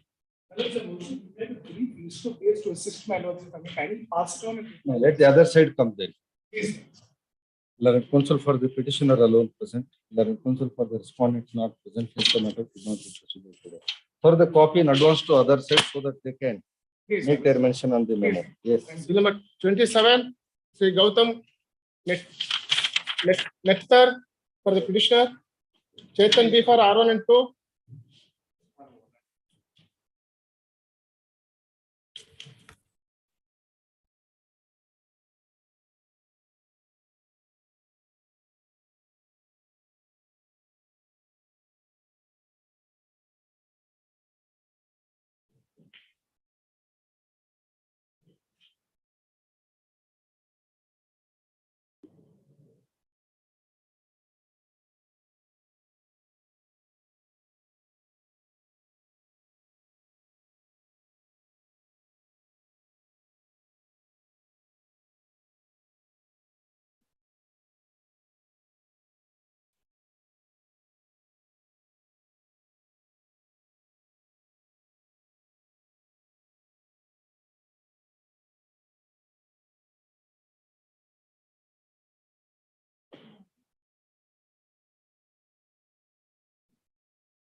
ಮಾಡಿದ ಹಿಂದೆ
You are the plaintiff. I'm the plaintiff petitioner before this court.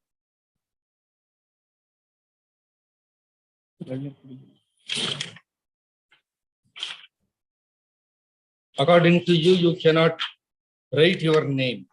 Indeed, Your Lordship. You only put your thumb impression. Your relief is for declaration that certain sale deeds of different dates shown to have been executed by you in favor of the defendants are null and void. Yes. Whether those sale deeds, they bear your alleged thumb impression alone or your signature also. Your Lordship, I produced those dates. It's 26 onwards. The other two sale deeds are the subsequent sale deeds executed by the alleged purchaser. One moment. It's 26. 1 second. You are Krishna Gowda.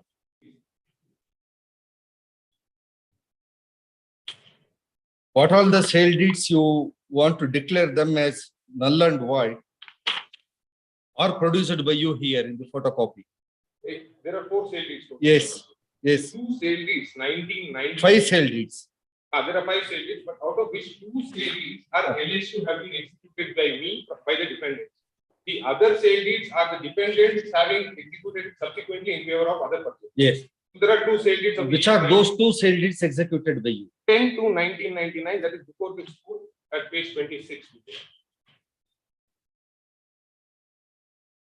Both are 10 to 99, same day. On the same day, on the same.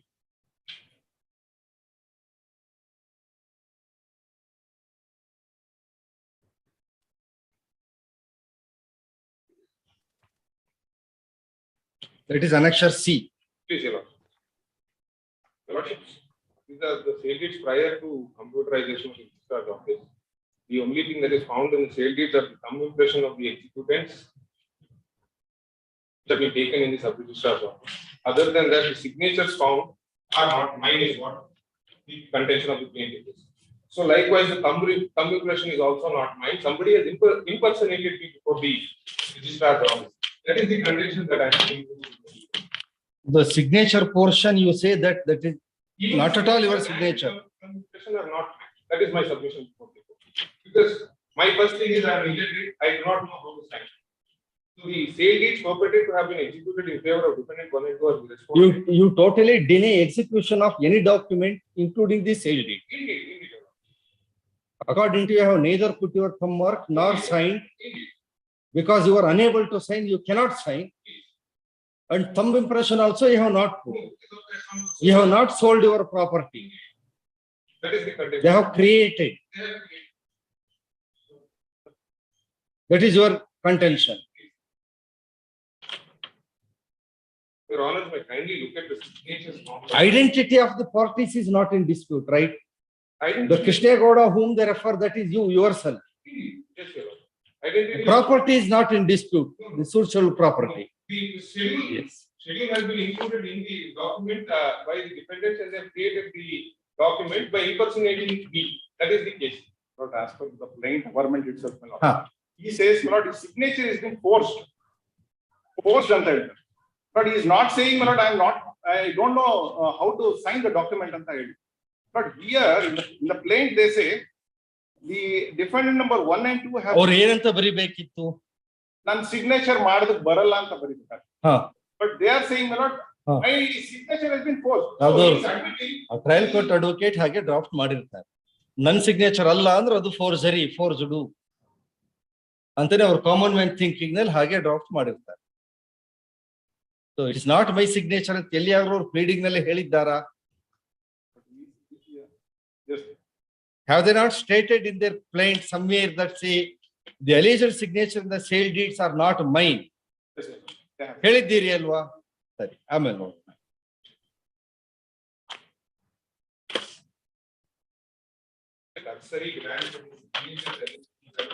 The sale deed have your alleged thumb mark also, right? Yes. According to you, those thumb marks shown to be of vendor's thumb mark are not your thumb impressions. So, Mr. Karsari, glance at the signatures in the sale deed. There is a Why did you not make an application the very same application at the earliest seeking the appointment of commissioner, referring this matter to an expert. Had to be concluded in the matter. The signatures had, the communications had to be confronted to the defendants during their cross-examination. They could not thereafter. After subsequent to their cross-examination, only at the time of argument stage, we have filed the application. Communications, they are. That is true. Correct. So Cross-examination, it was marked, it was confronted to the witness. PW1 said it is not my thumb mark. Mark. Subsequently, when I cross-examined them and confronted the document to them and said, this is not my signature, only thereafter I filed the application. Thereafter, without any delay. Without any delay, immediately upon the matter coming for argument.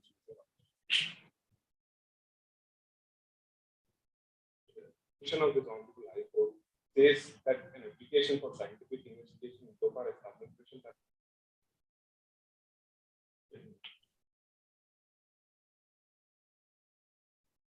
As far as the filing of the application, my lord, after the evidence of the parties, my lord, I am not in this case, but not the conduct of the the plaintiff has to be looked into, my lord. As per the client government itself, my lord, he says that, my lord, his signature has been posted. That means, my lord, somebody has signed on behalf of the plaintiff. He has never said, my lord, he doesn't know that the signature or is totally illiterate. He cannot sign the document, my lord. He has never whispered in the plain government. He is saying, my lord, his signature is being posted. That means, my lord, he is able to sign any document. He is capable of signing the. ಆ ರೀತಿ ಅರ್ಥ ಮಾಡ್ಕೊಂಡಿರ್ತಕ್ಕಂಥ ಜಡ್ಜಿಗೆ ಆ ಜಾಗದಲ್ಲಿ ಇಲ್ರಿ ಅವ್ರಿಲ್ಲ. ಹಾಗಾಗಿ next ಬರೋ judge ನಿಮ್ ಈ ಆರ್ಗ್ಯುಮೆಂಟ್ ನೀವು ಹೇಳಿದಾಗೆ ಅರ್ಥ ಮಾಡ್ಕೊಳ್ತಾರ ಇಲ್ವೋ ನೋಡಿ. And the other condition, my lord, but the CH-10 was executed in the year 1999. Not in the year 2013, my lord, after lapse of 14 years, my lord, this suit has been filed. My lord, the allegation in the plain government is also that, my lord, he was not, my lord, the transaction has not taken place in front of the plaintiff, and the sale consideration is very meager. ಹೌದು, ಅದೆಲ್ಲ ಈ stage ನಲ್ಲಿ writ ಜೂರಿಸ್ಟ್ರಕ್ಷನ್ ನಾವು ಅದನ್ನೆಲ್ಲ ಹೇಳಿ application ಮೇಲೆ ಮಾಡ್ಲಿಕ್ಕೆ ಆಗ್ತದೆಯೇ?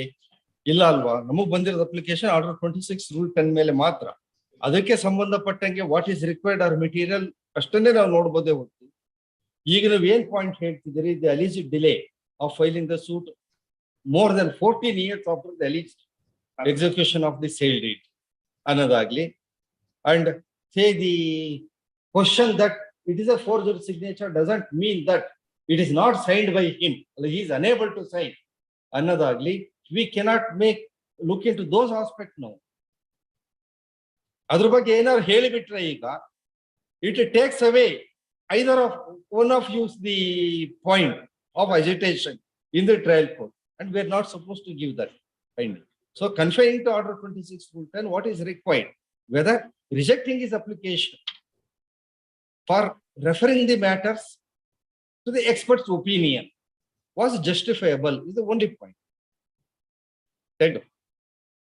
Good day, judgment.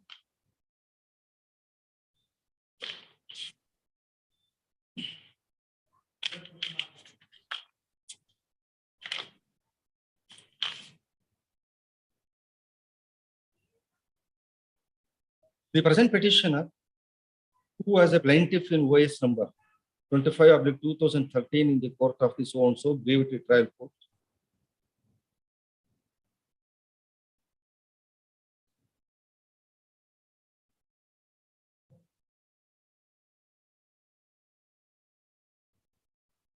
which suit was for the relief of declaration to declare that certain 5 sale deeds alleged to have been executed with respect to the social property are all void and binding, and also filed an IA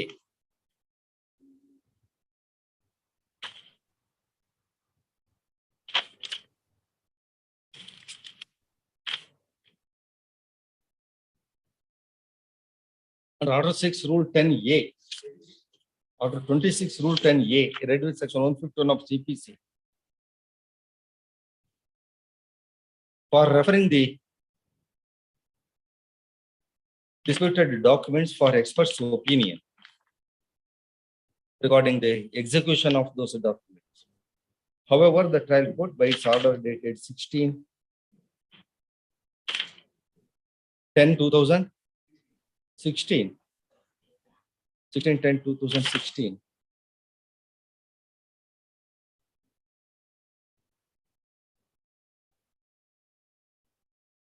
is it the correct date of the order?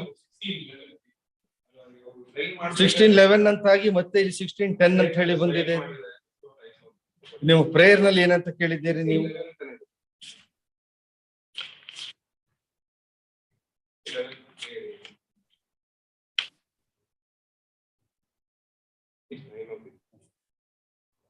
By its order pronounced on 16/11/2016 bracket ನಲ್ಲಿ those shown to have been signed on 16/10/2016, comma, rejected the said application challenging the same. The plaintiff in the trial court is before this court. The present respondents were the defendants in said OS number so and so. Same parameters.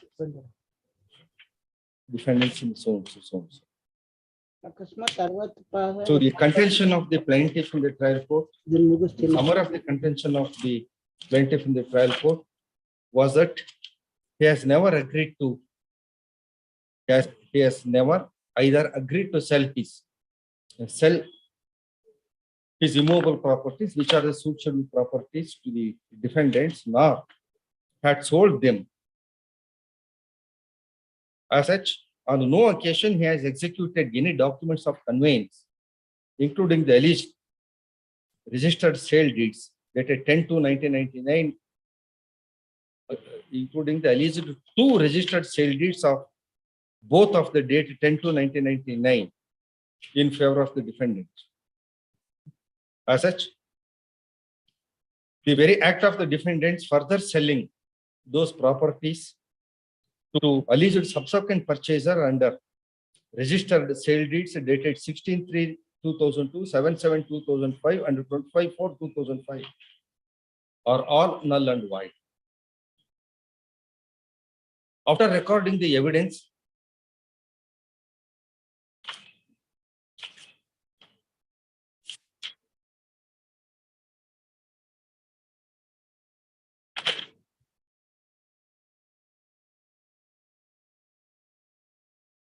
that was for argument.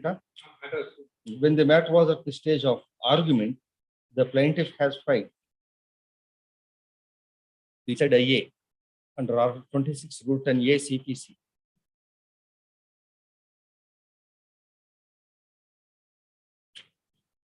The contention of the applicant in the said IA bracket plaintiff was that he is an illiterate and he could only put his thumb impression, but never signs, never writes his name as his signature.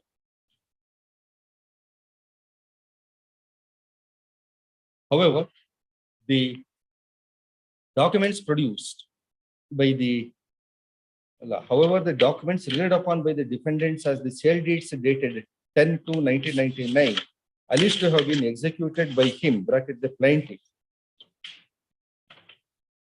are not his documents and they do not bear. Are not his documents and he has not executed them.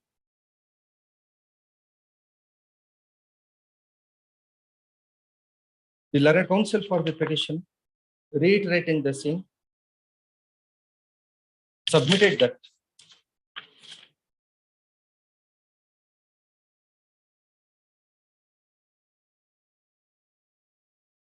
when the plaintiff is unable to write his name, he cannot put his signature except putting his thumb impression.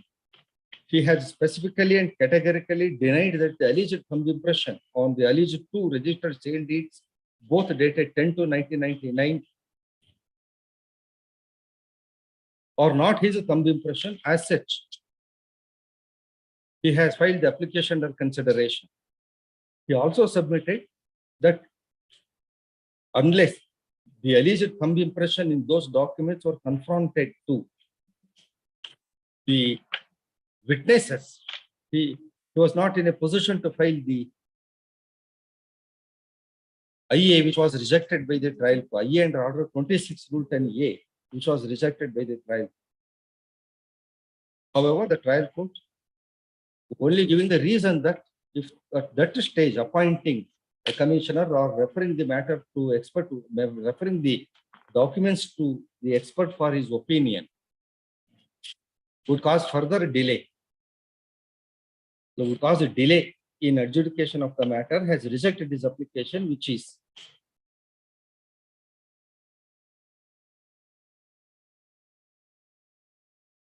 an improper reasoning. Learned counsel for the respondents.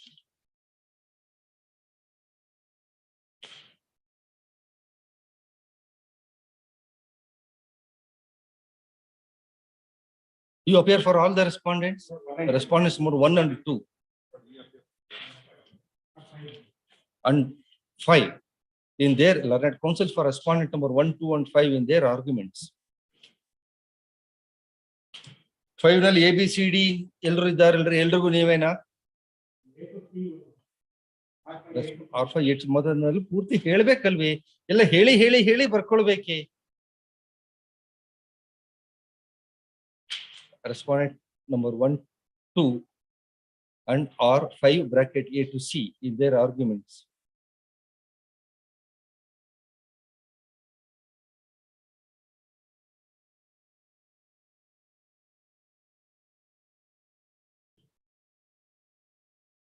Submitted that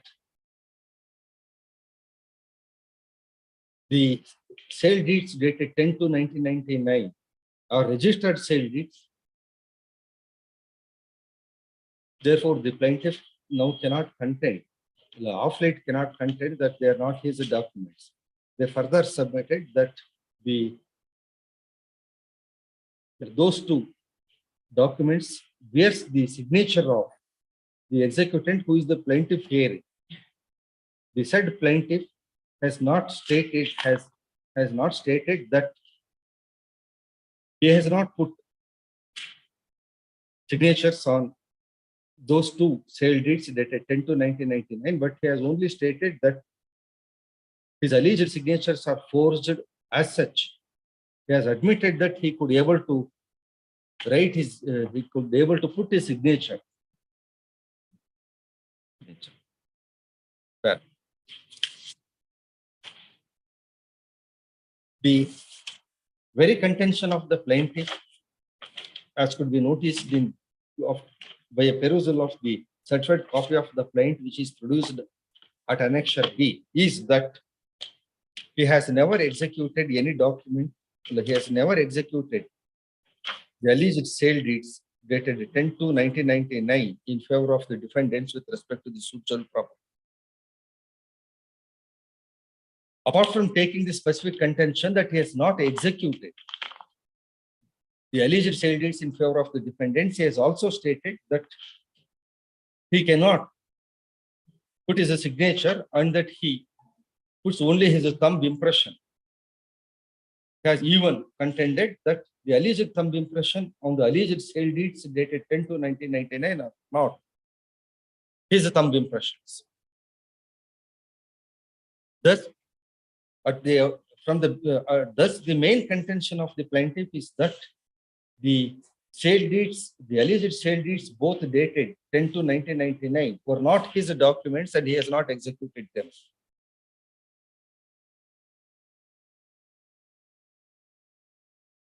It is after taking such a contention, he has also stated that the signatures shown therein are also not his signature and have been forged.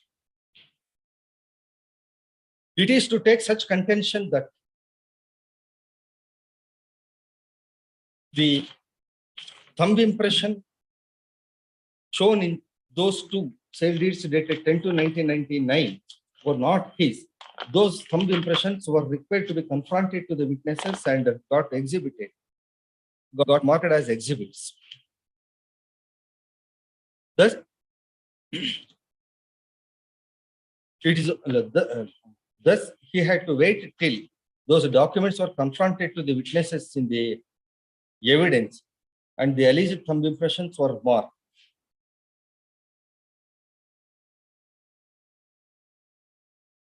A coordinate bench of this court in Maruti Rama Patil versus Sanjeev Bagoji Narvekar, WP number so and so, in its order dated 11/9/2013 was pleased to observe at para 7 that it's only after both parties adduce evidence an application seeking appointment of a commissioner for scientific analysis can be filed. Right. To arrive at such a observation, it in turn relied upon another order of a coordinate bench of this court in Miss Renuka versus Shri Tamanna and others, reported in ILR 2007, Karnataka 3029. Thus, in the instant case, it is only after confronting the alleged disputed signature mark agide ಏನ್ರಿ ಕೃಷ್ಣೇಗೌಡಂದು ಆಗಿದೆ alleged disputed signature of Krishnegowda. Alleged disputed signature shown to be of one Krishnegowda and the alleged thumb impression of the said Krishnegowda, who according to the defendants is the plaintiff here, and eliciting the reply from the plaintiff that neither the signature nor the thumb impression were belonging to him. And also after cross-examination of the defendant witnesses, the IA under Order 26 Rule 10A came to be filed by the plaintiff.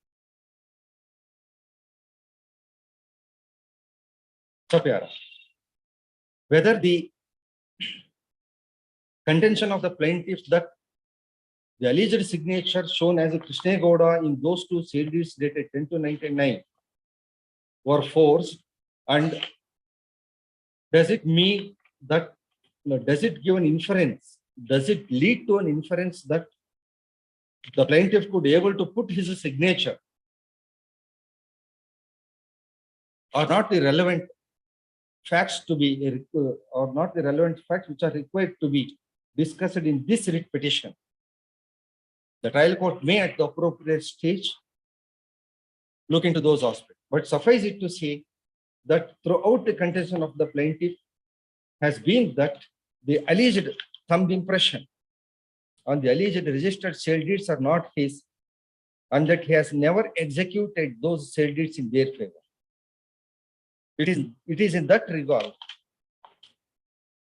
to compare his admitted thumb impression with that of the disputed thumb impression, which are stated to have been marked as exhibit P2B and P2C.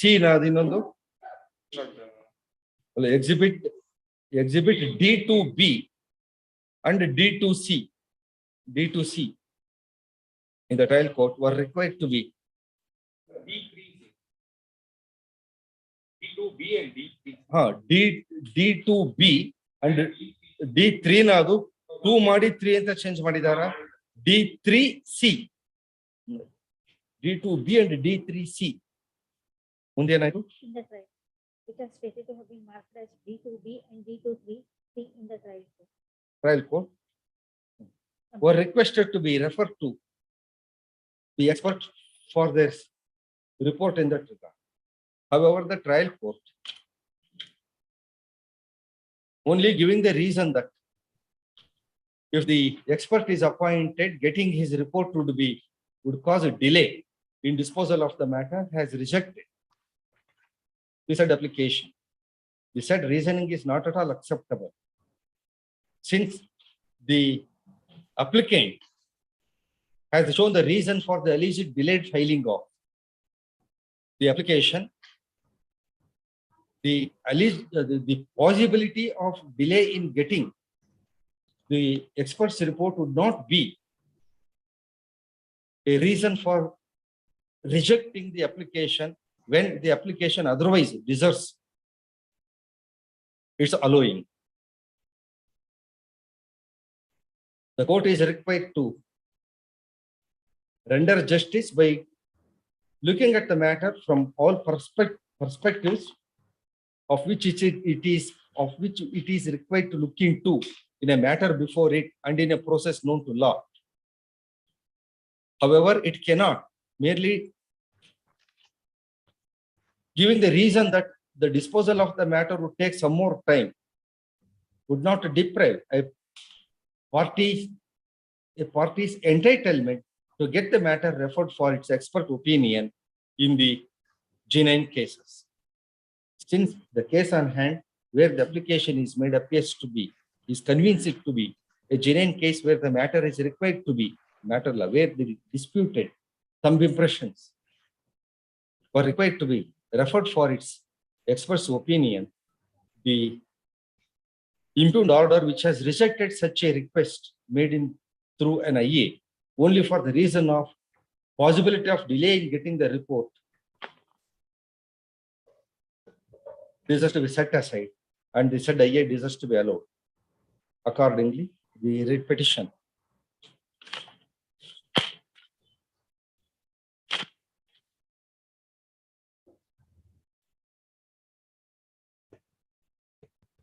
is allowed.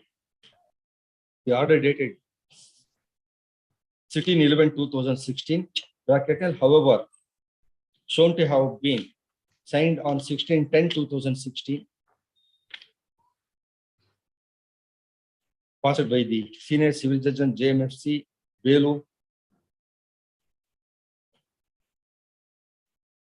in OS number 25/2013, is set aside. The IA filed by the plaintiff or plaintiff therein, under Order 6, Rule 10A, read with Section 151 of CPC,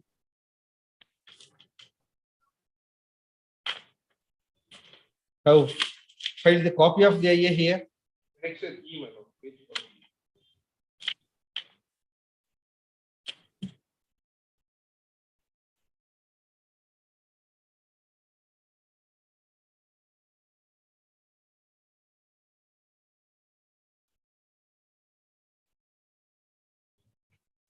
Seeking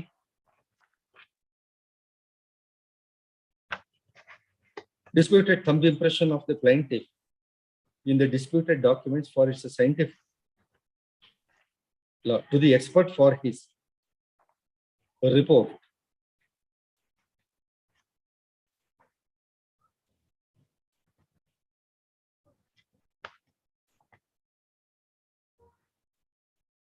Is allowed.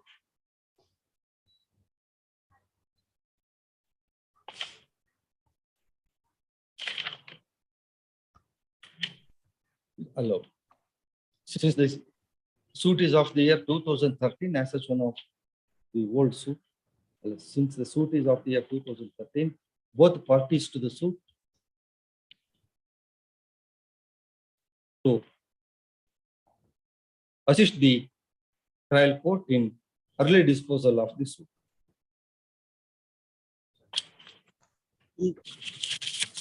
No. Yesterday.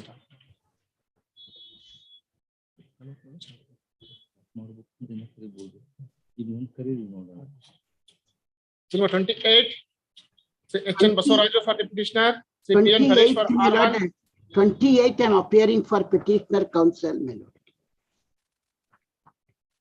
It's a second judgment debtor's writ petition arising out of an order passed by the executing court in allowing an application for amending the execution form, substituting the schedule of the property and number of the property.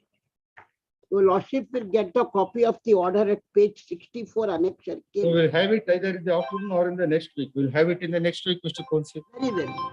No issue. Yes, learned senior counsel for the petitioner is appearing through video conference. Learned counsel, you are for The respondent. respondent number 1 is physically present.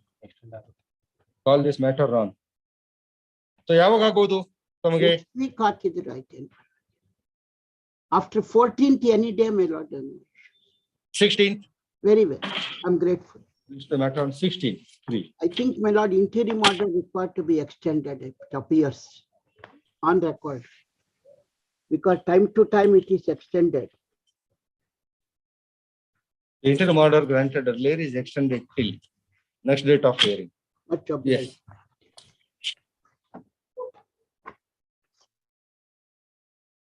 All other matters in the option.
Admit ಕಳಿಸ್ಬೇಕಾಗತ್ತೆ. Admit ನಮ್ಗೆ ಬರುತ್ತೆ, ನಮ್ಮಿಂದ ಅವರ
Valendo ಶಿಷ್ಯ ಪಾಪ ಇಂತೇಳಿ ನೀನು కదా పోను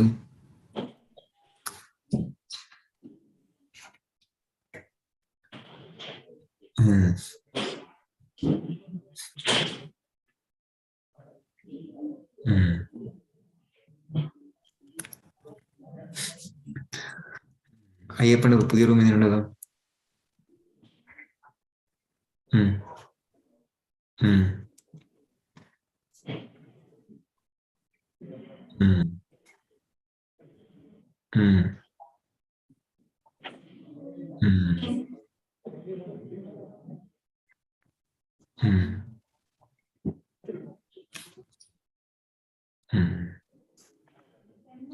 വിശേഷം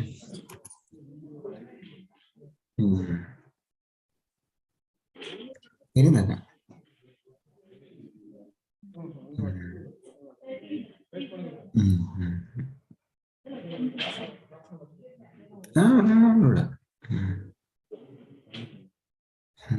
ശരി എന്നാ ഓക്കെ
ನೋಡಿ ಇಲ್ಲಿ ಮಾಡಿದಲ್ಲ ಇಲ್ಲಿ round up round up 1 2 3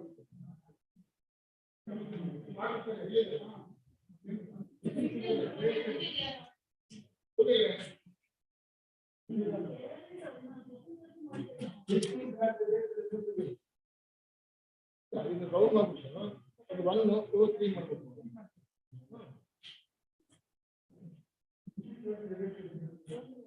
ಅಲ್ಲಿದ್ದಾರೆ 1 2 3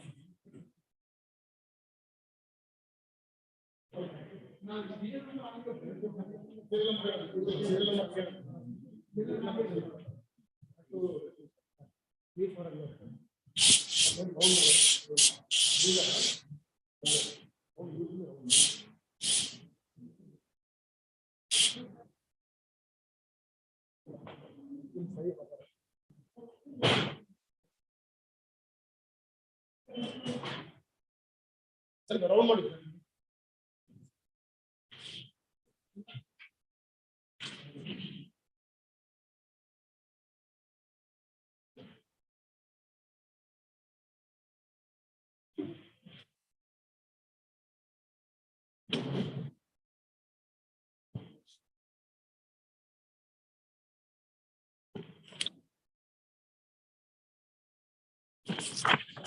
First our matters.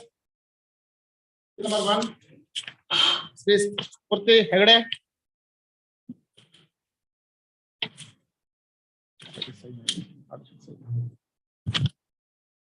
Government advocate for R1. Ram Bhatt for the caveat for respondent number 3 and 4. Renewal was last dated was 15/7/2009.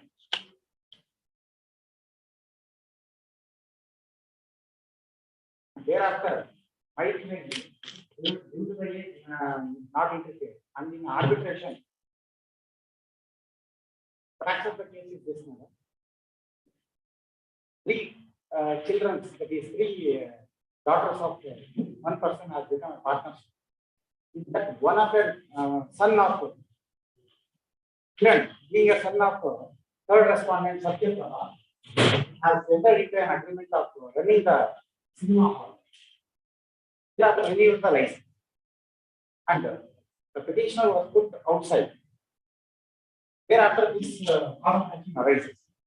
In the meanwhile, the license was renewed, agitating that there was a petition, appeal, and also a petition was filed against the appeal. Thereafter, Kiran undertakes pay 15,000 per month to Sushila, the petitioner here. As her share out of that tenancy of persuasion or cinema hall. In 2018, it was ordered. Thereafter, he was paid. In COVID, he has not paid from 2 years. In 2019, this renewal of my knowledge was expired on 15/7/2019. Second renewal after the petition was expired. Thereafter, my petition was filed RTA application containing that it is there in renewal as cinema hall was renewed. And Kiran was taking the in charge. Virtually, this petition doesn't survive. As of 15,000 was paid under this petition to compensate as her share for her theatre's rights, theatre partnership right. That is still running. And one more arbitration proceedings was initiated for vacating. That arbitration proceedings, it was ordered for vacating go out as he is only an agent. But I don't know the further proceedings thereafter. Because I was trying to contact my client. So in nutshell, you mean to say that this writ petition can be closed as having become infructuous? Infructuous? Yes, ma'am. Yes. This is We have no objection. A single sentence order. Yes. Learned called again in the afternoon. Learned counsels from both sides present. Both sides present physically. Next, learned counsel for the petitioner submits that subsequent to filing of this writ petition due to various developments, the present writ petition has become infructuous. As such, the petitioner would not press the present writ petition. The learned counsels for the respondents, including the learned HCGP for respondent number 1, submit their no objection to dismiss the writ petition as not pressed. In view of the above, the writ petition stands dismissed as not pressed. Interim arrangement in this writ petition. That dies along with the writ petition. Any interim order would be till the end only. ಅದು ಗೊತ್ತಿದ್ದು ಅದು court ಬಾಯಿಂದಲೇ ಬರಬೇಕು ಅಂತ ಯಾಕೆ ನಿಮಗೆ ಹಠ ಅಲ್ವೇ?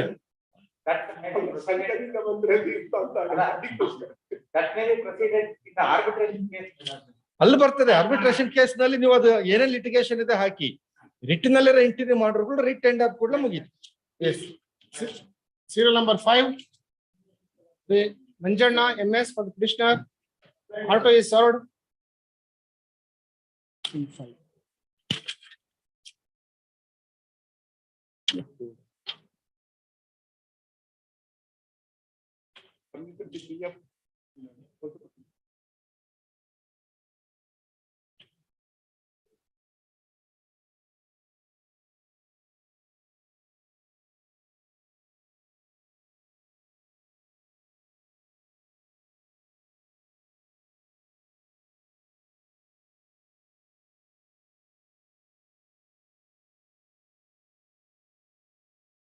Court again counsel for the petitioner submits needful done, registry to verify and proceed further. Yes. Number 10. Serial number 10. Shri Sudesh Kumar Acharya. Needful done, my lord.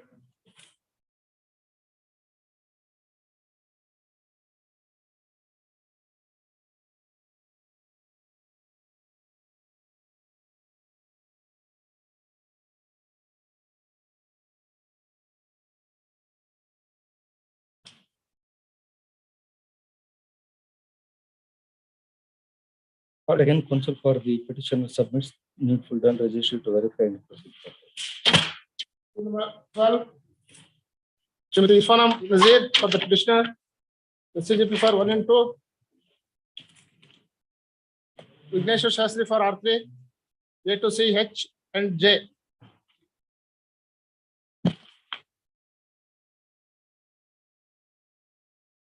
Yes.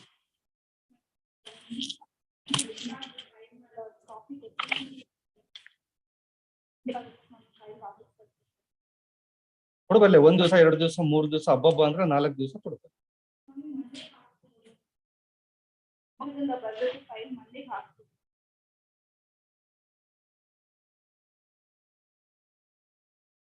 Called again in the afternoon.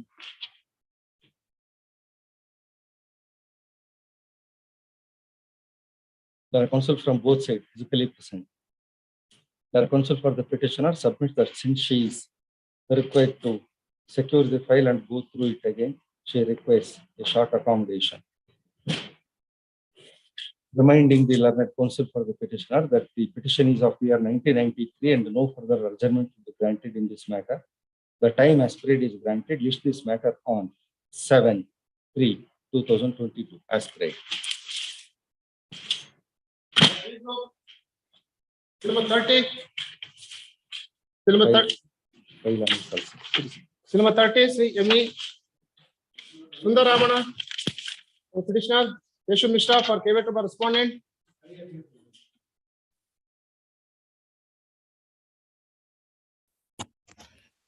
I appear for the petitioner in this matter, my lord.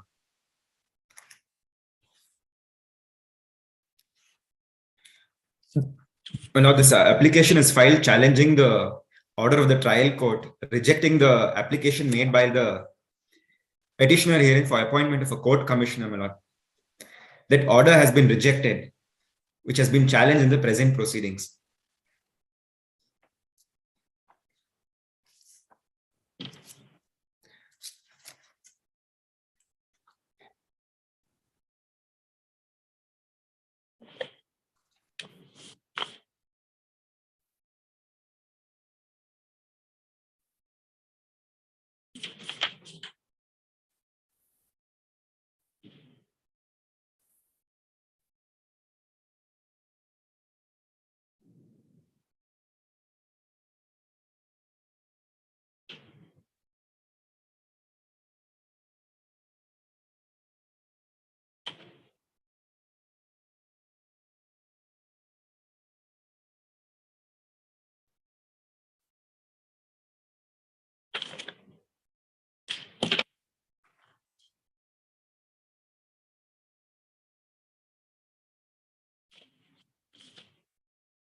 The counsel for the petitioner is appearing to video conference. You appear for? Appear for the respondent. The counsel for the respondent is physically present.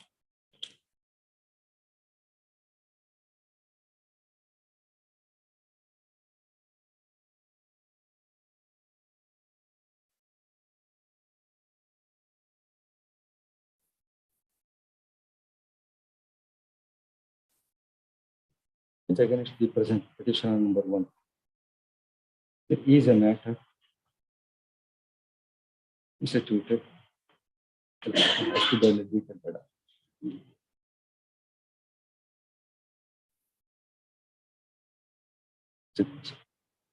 I am disabled to proceed with the matter involving petition number 1. Leave this matter not before me. Yes. 31. Mohan P. Yes. For the petitioner. M.N. Madhusudan for R1. R1 is need to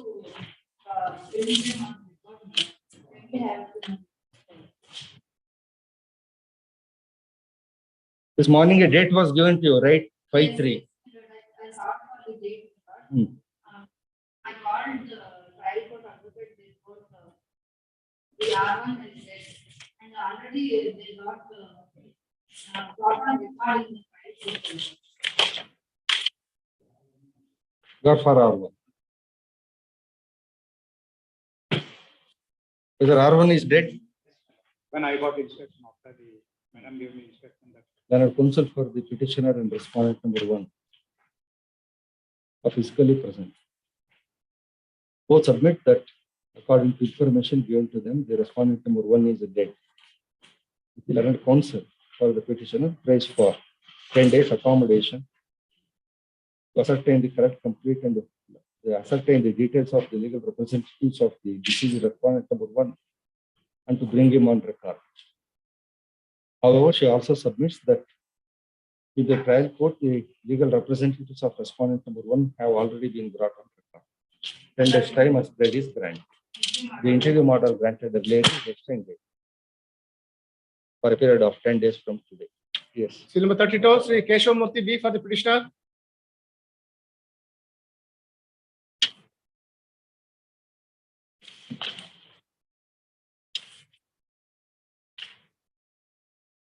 None appear, hence the matter could not be proceeded. Seal number 33. Cyril Prasad Price for the petitioner. Sachin B.S. for the respondent.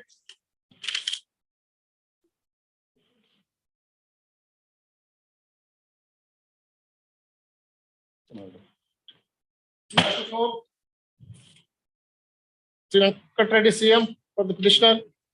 Shivkumar for R1. M.K. Shivraju for R2.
Yes, please.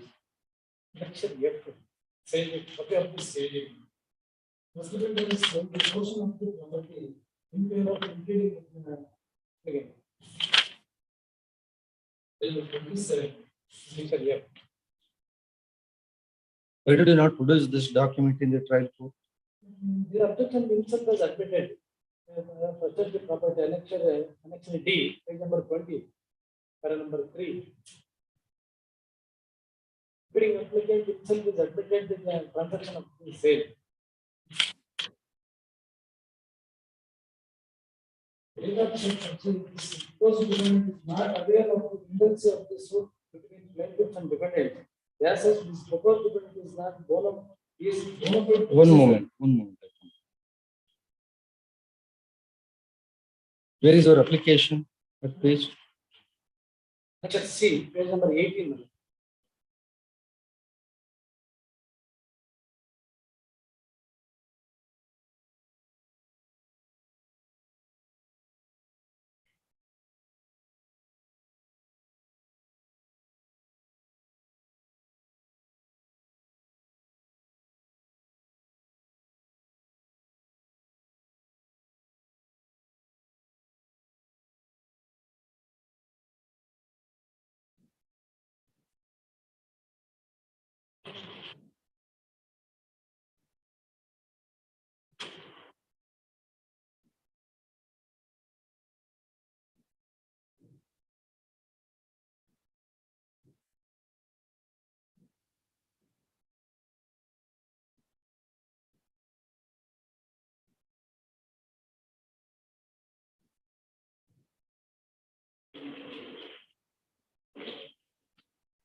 You have not produced this document in the trial court, sale deed.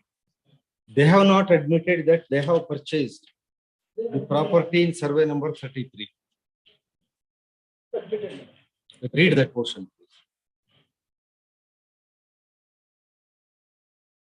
Date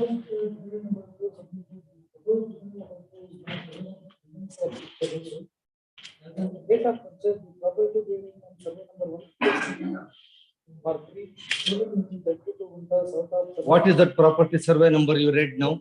This property purchased previous to this transaction. Next line. Next line. Dependent number 1, as per the registered sale date dated, so subsequent to this sale date, he has the same agreement has purchased another property belongs to first dependent. The proposed dependent is not aware of tendency of dispute between dependent. That's it. The proposed dependent is not followed by the but he is not mentioned in the present sale date. Before trial court, the plaintiff had not been sale date. I have produced before this court, actually. When there is suit is pending,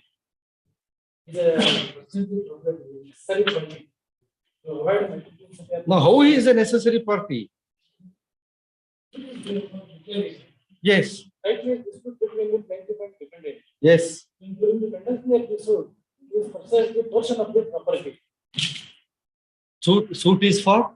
Declaration. And the suit is pending between plaintiff and dependent. This the purchase is a portion of the property, not Respondent section 52. Yes. He may sell the property in third person, in favor of another person or third person to create the. Third person.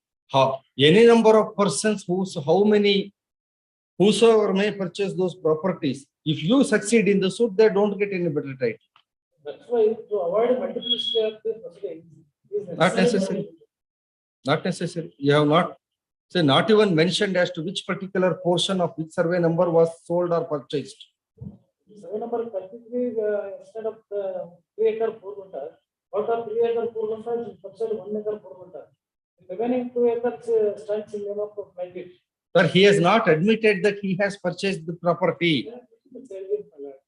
Sale deed, you have not produced it in the trial court. He would have confronted the document, gone through the document. You have withheld the documents which were in your possession, you retained with you. Without producing those documents, how can you blame the court?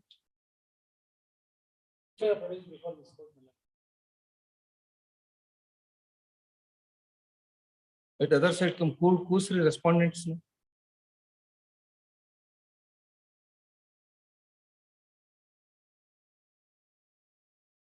Sri V. Shukumar for R1, Sri M.K. Shivraju for R2, in serial number 34 for respondents.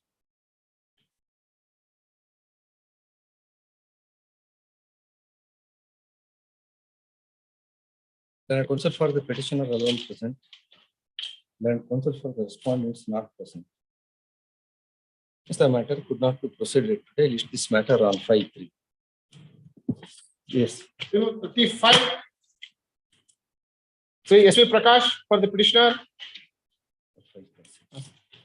S.V. Prakash for the petitioner, Sri K. Venkata Gowda for the respondent.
Counsel for the petitioner not present, learned counsel for the respondent alone present, hence the matter could not be proceeded.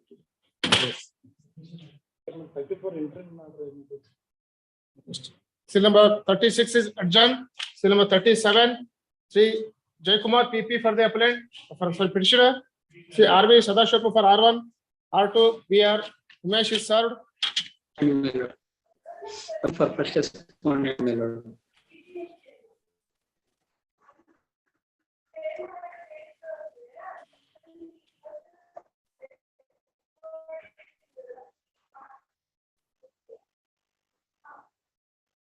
For injunction. First dependent before the trial court. Filed one application 5/2016, my lord. For under section 21 as well as 151 of CCC, my lord, for return of claim, my lord, for territorial jurisdiction.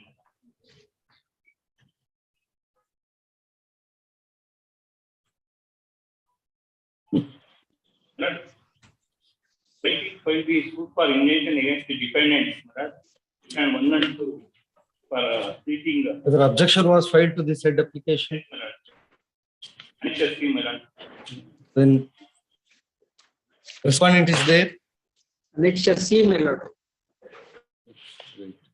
Yes, my lord. I am appearing, my lord. Yes. First respondent.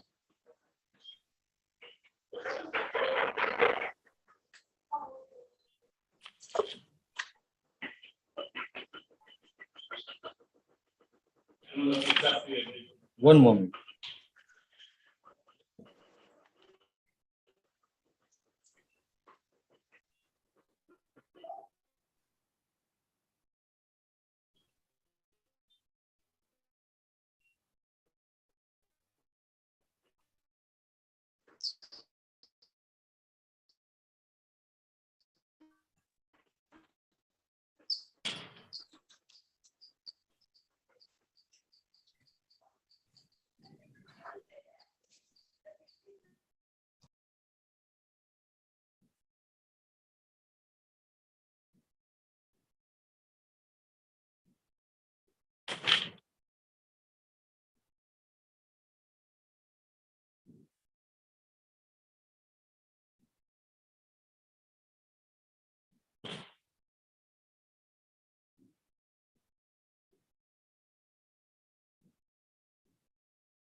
Yes, please.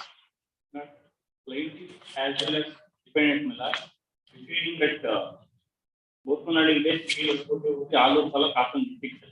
But they filed this suit before the junior division at Assam. Lord, we challenge the territorial jurisdiction with respect to item number 2, my lord. Item number 2 treated as Alur court jurisdiction, my lord. And item number 1 is, my lord, site, my lord, second is, my lord, situated at Assam city, my lord. It come under Assam civil court, my lord. Lord, their grievance before this trial court, my lord, para number 6 and 7 of the plaintiff, my lord, annexure B, my lord, page number 24, my lord.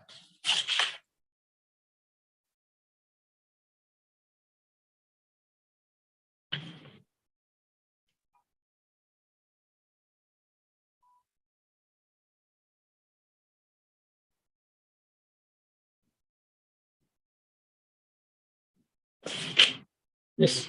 My lord, our defense in the before the trial court is, my lord, para number 4 of our return statement, my lord, annexure E, my lord, page number 27, my lord.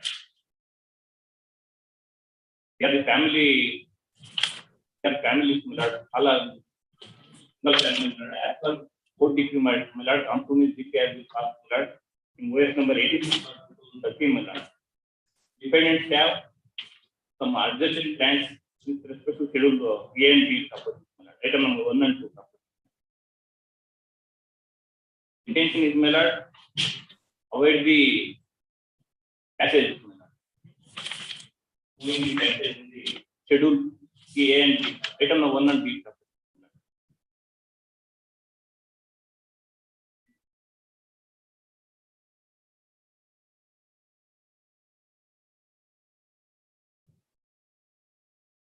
Suit is for bare injunction, right? Then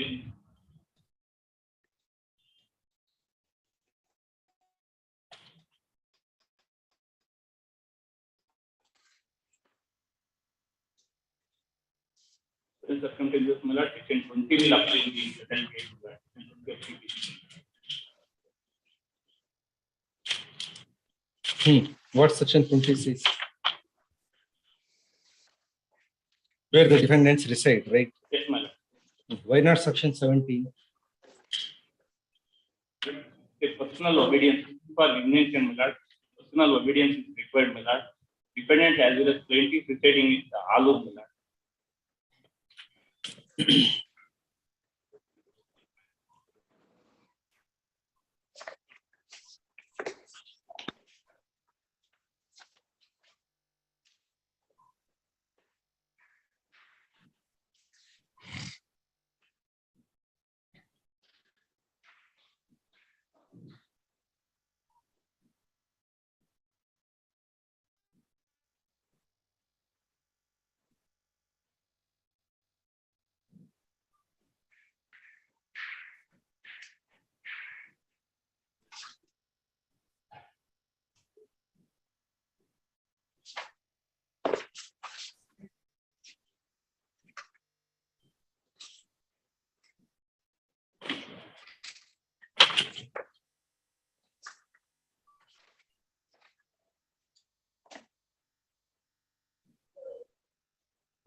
Yes, respondent. So far as, my lord, the item number 1 of the property is concerned, my lord, it is situated within the jurisdiction of the trial court. It is not in dispute. Item Yes. number 2 of the property is situated in the jurisdiction of the other court. That is the court which comes within the jurisdiction of all court, my lord. So Yes. far as, my lord, in the instant case, my lord, my suit comes within the jurisdiction of the trial court, my lord, as per section 17 of the CPC. Yes. My lord, since it is the plaintiff has filed the suit with regard to the immovable properties concerned, my lord. In addition to that, my lord, the objections filed to the application under section 21, my lord, in page number 21, my lord, for a moment kindly turn into, my lord, in page number 21, para 6, my lord, some subsequent developments has taken place. ಮಾನ್ಯ ನ್ಯಾಯಾಲಯದಲ್ಲಿ ಅರಿಕೆ ಮಾಡಿಕೊಳ್ಳುವುದೇನೆಂದರೆ ವಾದಿಯು ಅಪ್ರಾಪ್ತ ವಯಸ್ಕರಾಗಿದ್ದು ಅವರ ಸ್ವಾಭಾವಿಕ ಪೋಷಕರಾದ ವಾದಿಯ ತಾಯಿ ಸವಿತಾರವರು ಪ್ರತಿನಿಧಿಸುತ್ತಿದ್ದು ವಾದಿಯ ತಂದೆ ಅಕಾಲಿಕ ಮರಣಕ್ಕೆ ತುತ್ತಾಗಿದ್ದು ವಾದಿಯವರೊಂದಿಗೆ ವಾದಿಯ ತಾಯಿ ಹಾಸನ ನಗರದಲ್ಲಿ ಇರುವ ದಾವದ ಅನುಸೂಚಿ ಸ್ವತ್ತನ್ನು ನೋಡಿಕೊಳ್ಳುವ ಸಲುವಾಗಿ ಮತ್ತು ವಾದಿಯ ವಿದ್ಯಾಭ್ಯಾಸಕ್ಕಾಗಿ ಹಾಸನದಲ್ಲಿ ವಾಸವಾಗಿದ್ದು ದಾವ ಅನುಸೂಚಿ ಸ್ವತ್ತಿರುವ 2 ಕಡೆ ದಾವವನ್ನು ಹೂಡಿ 2 ನ್ಯಾಯಾಲಯಗಳಲ್ಲಿ ದಾವವನ್ನು ನಡೆಸಲು ಶಕ್ತರಾಗಿಲ್ಲದ ಕಾರಣ ಕಾನೂನನ್ವಯ ಈ ದಾವವನ್ನು ಹೂಡಿದ್ದು ಈ ಅಂಶದಿಂದ ಪ್ರತಿವಾದಿಯವರು ಸಲ್ಲಿಸಿರುವ ದಾವವನ್ನು ವಜಾಗೊಳಿಸಲು ಅರ್ಹವಾಗಿದೆ. Now, the plaintiff, my lord, is residing within the jurisdiction of the trial court. And I would like to take, my lord, attention to section 7. Whether the residence of plaintiff will determine the jurisdiction. My lord, the residence of plaintiff will not be taken into considered. It is the resident of the defendant should be taken into considered. But in the similar, Then how come you read this and say that plaintiff is residing at Hassan? But the suit pertains to the immovable property. Only to confuse the court. No. I am not, my lord. No, section to confuse 20 the court. No, my lord. Section 20, my lord. No, a small attempt. ಇಲ್ಲ ಅದಿಲ್ಲ ಹಾಗೆ ನಿಲ್ವೇ ಇಲ್ಲ ಅದು. ಸಾಹೇಬ್ರು criminal side ಕೂತಿದ್ದಾರೆ, civil ನೋಡೋಣ ಅಂತ ಒಂದ್ಸಲ ಟೆಸ್ಟ್ ಮಾಡೋಣ ಅಂತ. ಇಲ್ಲ ಸ್ವಾಮಿ, ಆಗಿಲ್ಲ. Section 20 says, my lord, the other suits to be instituted where the defendant resides or cause of action arise. But in the instant case, my lord, though my suit, my lord, it will comes within the purview of section 17 of CPC, my lord, since the property in question is the immovable property. Therefore, under circumstances, my lord, the trial court, my lord, rightly held that, my lord, the application is not maintainable.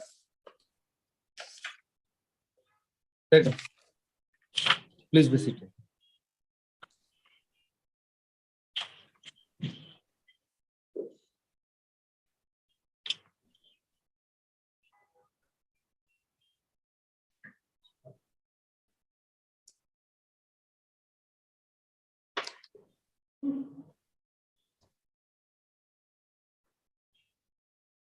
The present respondent number 1 as a plaintiff in so and so court due to trial court had instituted a suit against the present petitioner and respondent number 2, arraigning them as defendant number 1 and defendant number 2 respectively.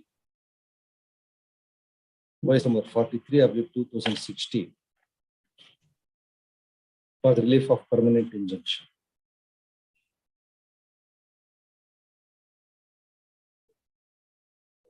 The suit schedule properties are involving 2 immovable properties.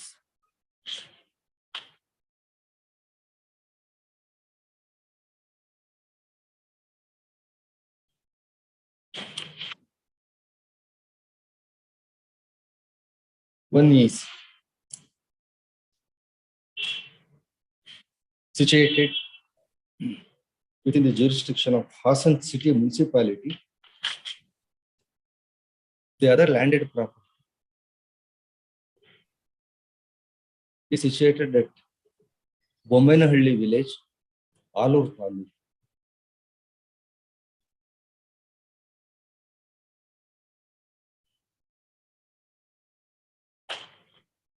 The defendant number 1 entered his appearance and filed his written statement as well.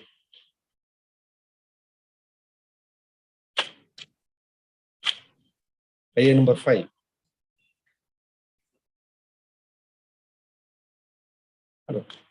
Order 21 rule.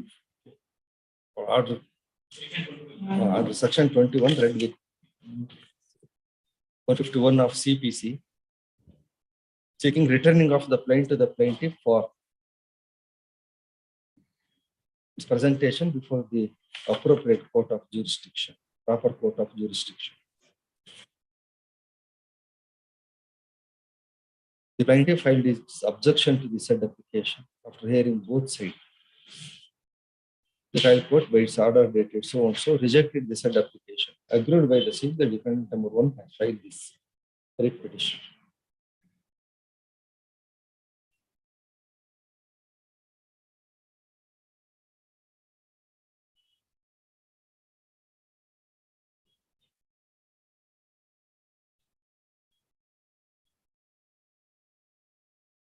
The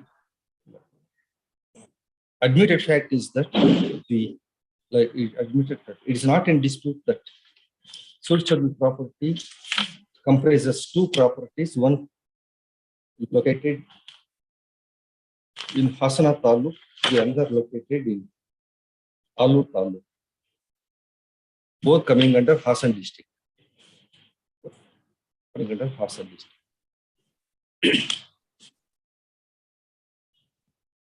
The learned counsel for the petition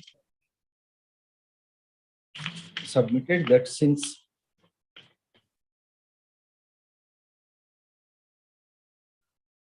the suit involves the personal obedience, it is section 20 of CPC that is applicable as such. The suit ought to have been filed in that place where the defendant was residing. For contract is the argument of learned counsel for the respondent number 1, that it is section 17 CPC that is applicable, since the suit is with respect to an immovable property. Section 17 and section 20 reads of CPC reads as below. A reading of the above section would go to show that in case where a suit is to obtain relief respecting or compensation for wrong to immovable property situated within the jurisdiction of different courts, the suit may be instituted in any court within the local limits of whose jurisdiction any portion of the property is situated. In other cases, as per section 20 of CPC, the suit has to be filed at that place where the defendant resides. In the instant case, admittedly, the suit is with respect to two items of immovable properties. Among them, item number 1 is located in Hasana Taluk and item number 2 is located in Alur Taluk, and the suit is instituted in the court of law Hasana Taluk.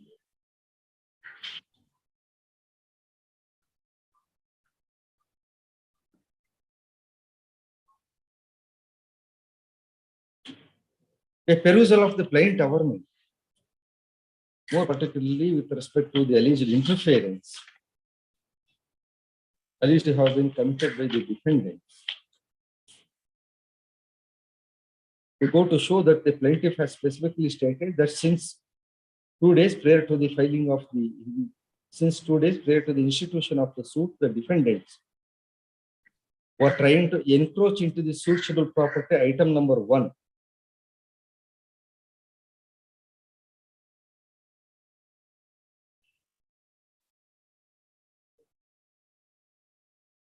Item number 1. Further, it's also alleged that they are trying to encroach the social property of item number 2 also.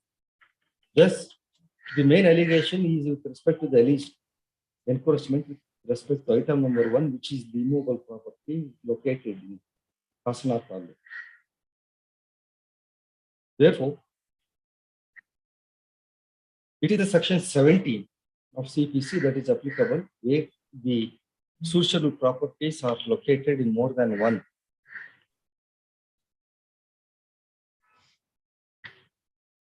places.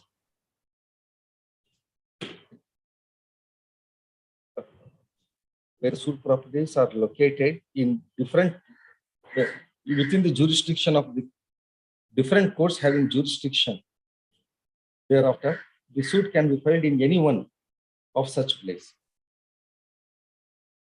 As such, since the allegation is about the interference with respect to item number 1, which is of Hassan, merely because the defendant is said to be residing in an adjoining taluka, in a village in the adjoining taluka, it does not mean that the suit ought to have been necessarily filed in the court at Alur taluka Alur. Therefore, I do not find any infirmity in the impugned order. Accordingly, the writ petition stands dismissed as devoid of merits. Much obliged. 58, Sri Karambaya TA for the petitioner. YD Harsha, AJ for R1, Nandakishore for 2 and 3. I humbly appear on behalf of respondent number 2 and 3, Your Lordship. I humbly request you to grant a time of 2 weeks to file objections to the main petition, Your Lordship.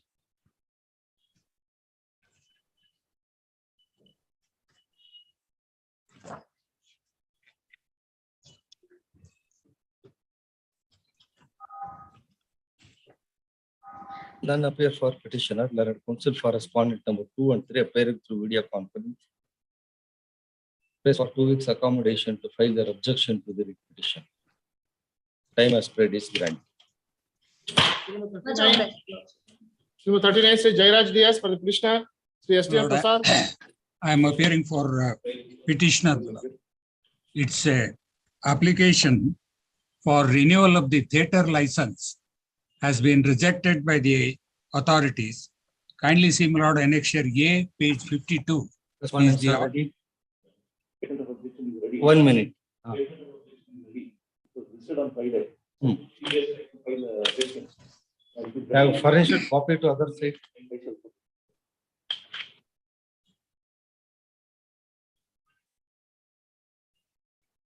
On the previous occasion itself, learned senior counsel for the petitioner had submitted that there is urgency in the matter. These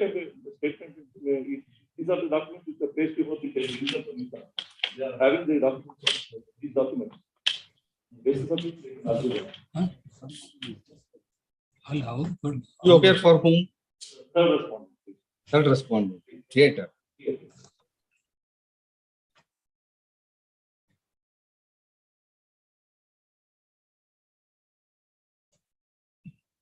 Respondent number 3 intends to file statement of objection. He says that he is filing it right now in the registry. He has your copy also with him. He says that he would furnish the copy to you.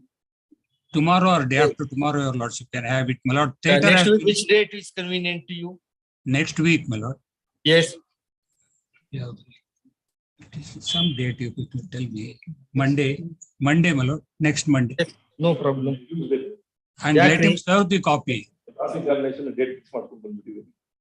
ಅವ್ರಿಗೆ trial court ಅಲ್ಲಿ ಒಂದು evidence ನಡೀತಾ ಇದೆ ಅಂತೆ Tuesday ಅಂತಾರೆ respondent ವಕೀಲರು ಆಗಬಹುದೇ ತಮಗೆ?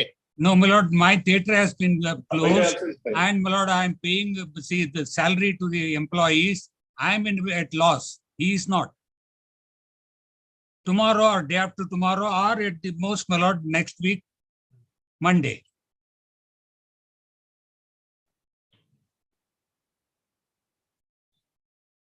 The senior counsel for the petitioner.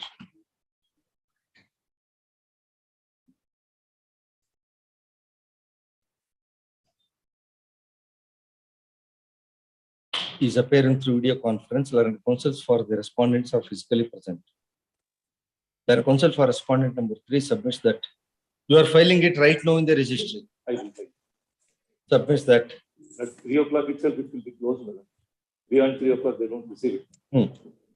Submits that the statement of objection to the writ petition are ready with him and that he would file the same in the registry. At 10:30 AM tomorrow, duly furnishing copy thereof to the petitioner. In view of the copy of the statement of objection is yet to be furnished to to be served upon the petitioner. The matter could not be proceeded today. List this matter.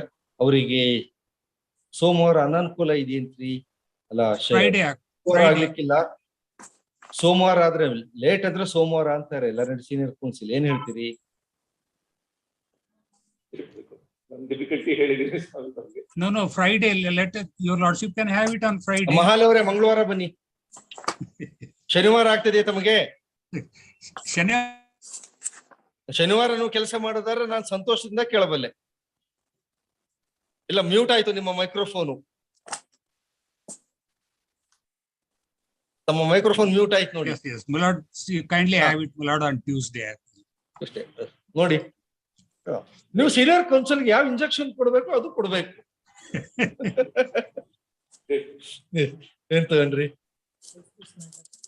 List this matter on 8/3/2023. Copy ಅವ್ರಿಗೆ furnish ಮಾಡಿ, ಮತ್ತೆ delay ಮಾಡಿ ಅವತ್ತಿನ ದಿವಸ furnish ಮಾಡಬೇಡಿ, ನಾಳೆನೆ ಮಾಡಿ.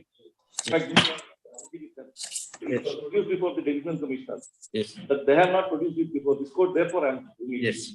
Serial number 40, Sri Sangesh RB. Sangesh RB for the petitioner. SCGP for R1 to 3. Case Desai, Harsha Desai for R4. R4, hearing for R4 and 10A, my lord. You have objections to that. I am for respondent number 517. This is a old case. ULC proceedings is questioning. He's not at all a owner of the said survey number. We will file it tomorrow. I will have it on Monday. Senior is ready in this month.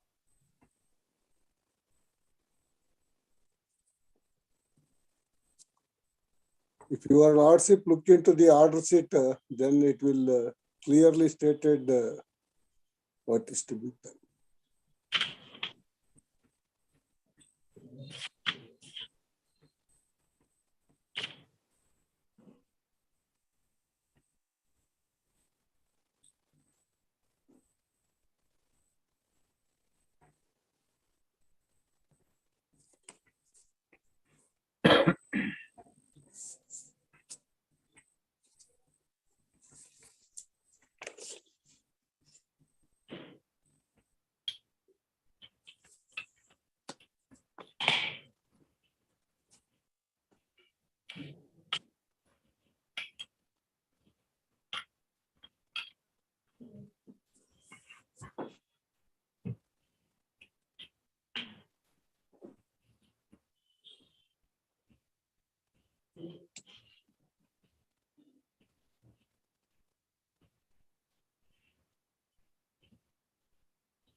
The junior counsel for the petitioner prays for a short accommodation.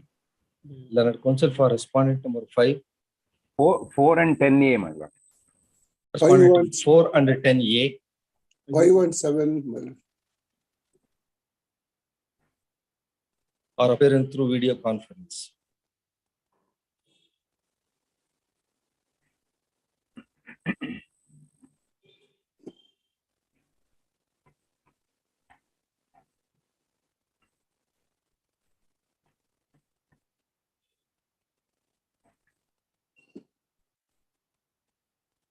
When you are directed to amend the cost title,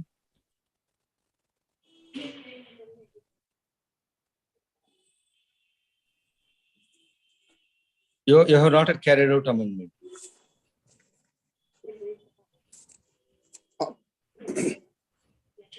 Why don't you do it right now? Learned counsel for the petition seeks permission to carry out the amendment of cost title 4th week.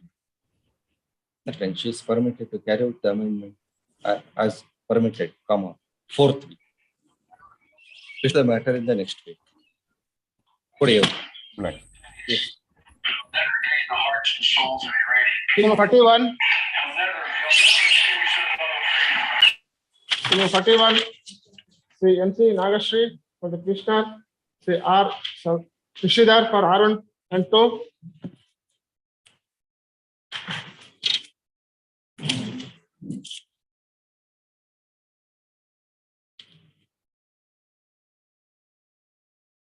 It is a case pertaining to Karnataka's case, where it is covered by the legislation. The petition where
According to how much it comes as per the data? 2,02,591. Yes. Similar exhibit C2. ITC extract. Exhibit P2 last time. I don't have exhibit here. LCR is there. Where got records is there. Yes. This exhibit R2 P2 used to show that mechanic garden land in this particular land. As per the D3, the guidelines value of the electronic garden land, the market value is 3 lakhs per acre.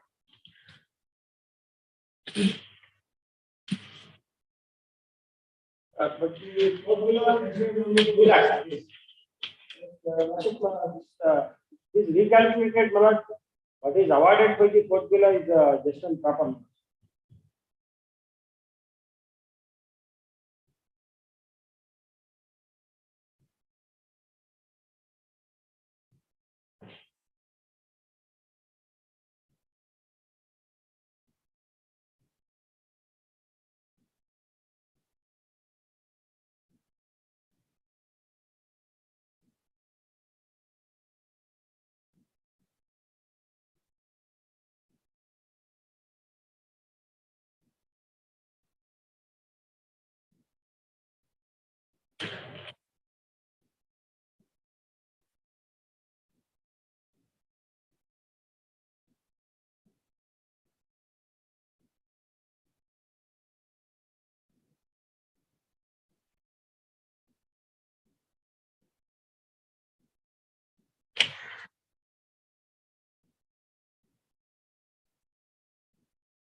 In exhibit P3, where the market value of the land is mentioned.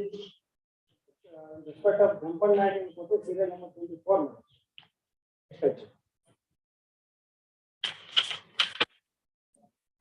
Column number 4. 3 lakhs.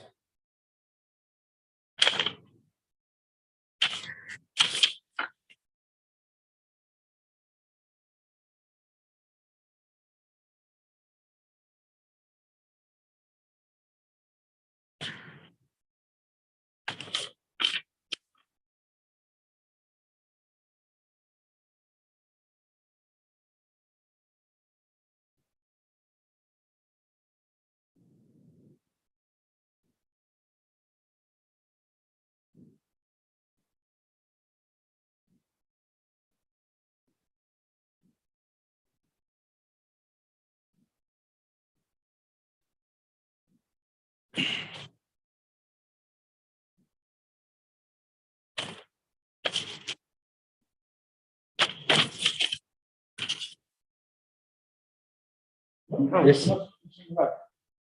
As per the calculation memo, made by the respondents before the court below, petitioner, the respondent, landlord, lost 10 neem trees and the 2 tamarind trees, and 9 ongay trees, and the 10 jali trees, and the 6 banni trees. For that purpose, only 45,000 is 49,909 rupees is given by the respondents. The appears is very lower side. Also, as per the judgment of the Honorable Court in Proceedings case, is also lower side. And the 6,000 rupees awarded to Amar plus is also lower side.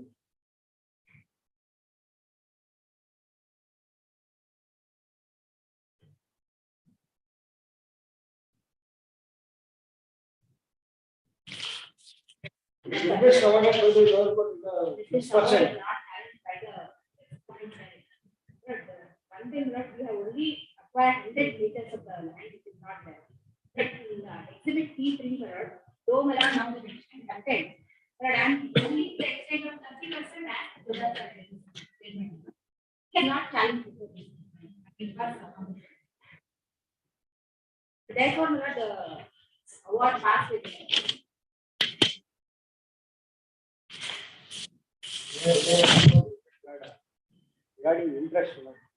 regarding interest awarded by the court below. How much it is awarded? That is what I have been awarded.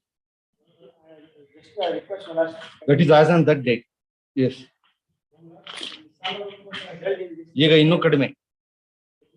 The interest needs to be awarded in terms of the section 24 of the land acquisition act. 23 and 24 of the land acquisition act. ಎಷ್ಟು interest ಬರ್ತದೆ 23-24 ಪ್ರಕಾರ? 6% is 12% regarding the additional value as per section 23 and 24. Additional value question ಯಾಕೆ ಬರ್ತದೆ? Regarding they are partially lost the land. The respondents drawing the line, they put restriction on using of the land. It is nothing but loss of land. To that extent. What prevented you to challenge the award? They are agriculturists, They want only money, not seeking enhancement of the money on their own. Right, but the Honorable Court in several other institutions reminded the matter to the trial court. This consideration in accordance with law.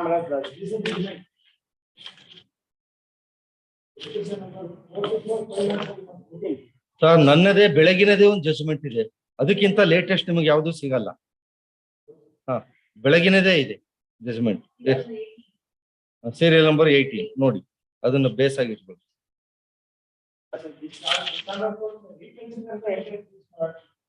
Even though the restriction is not filed,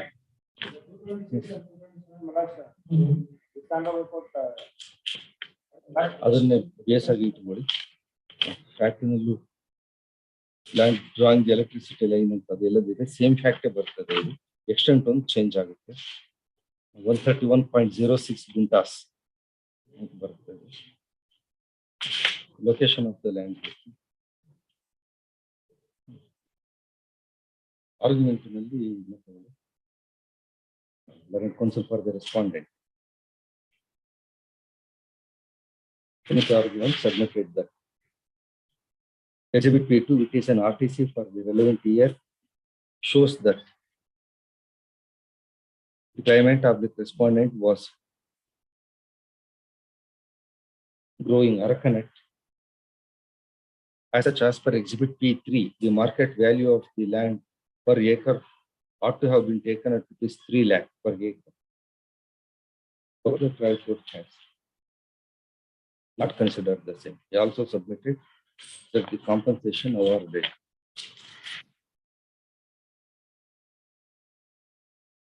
for the installation of the tower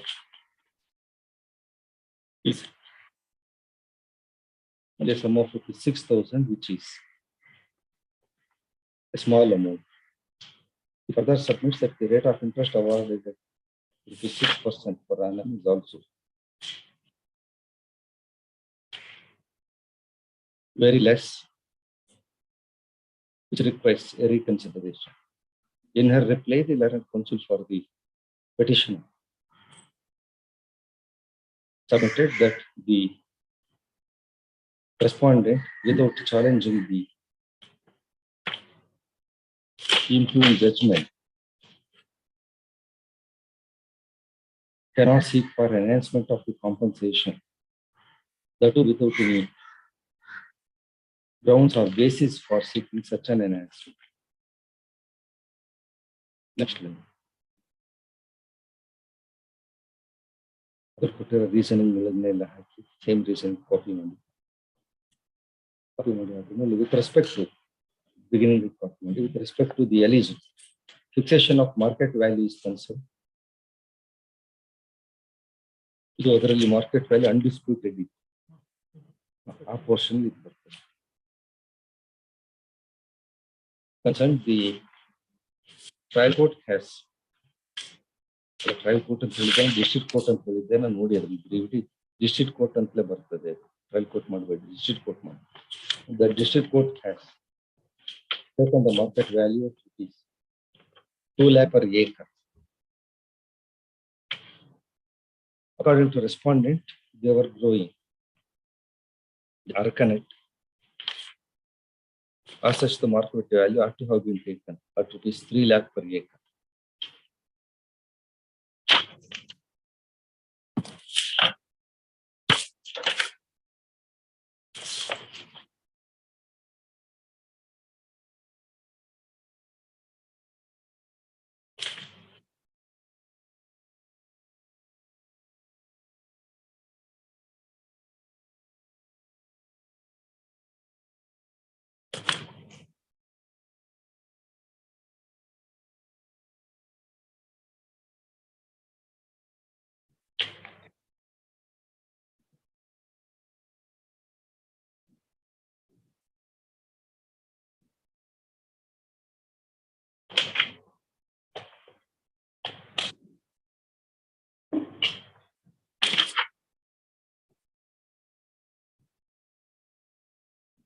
Though the respondent who got himself examined as PW1 in his examination chief has stated that his land was very fertile, red soil, and had a market value of rupees 10 lakh per acre, but himself has produced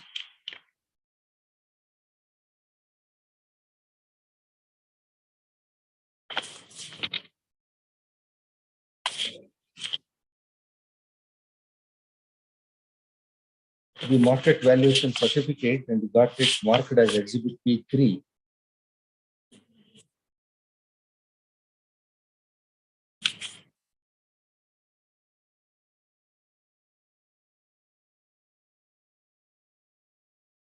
Where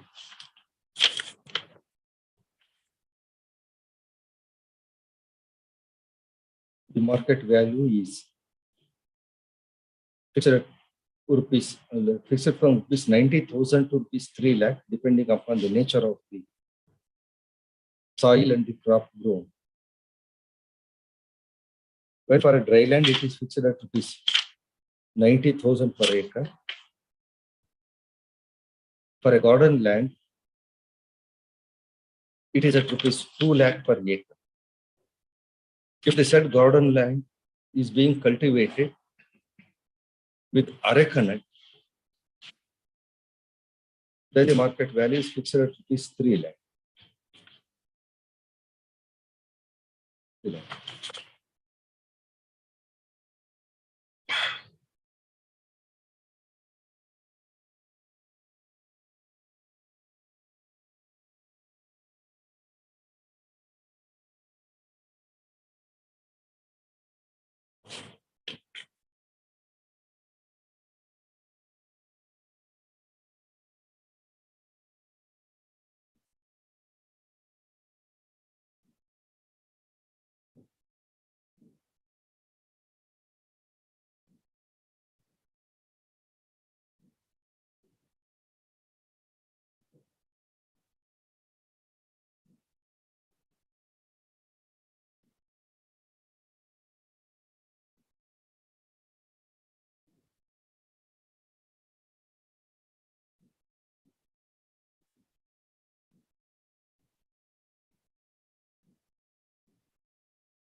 To show the types of the crop he was growing, the petitioner has produced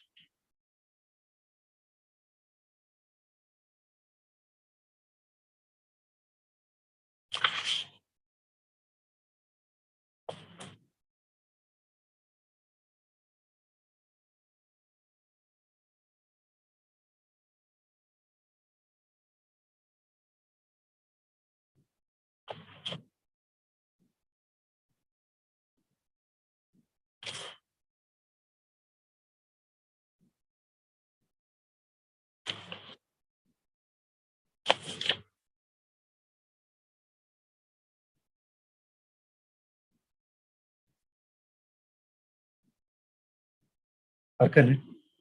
He has produced RTC extract, which is at Exhibit P1. A perusal of the RTC extract go to show that at the relevant point of time he was growing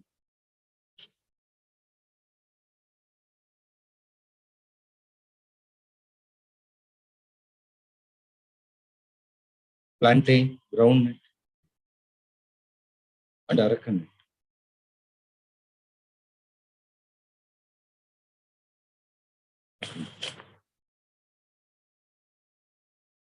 However, the trial court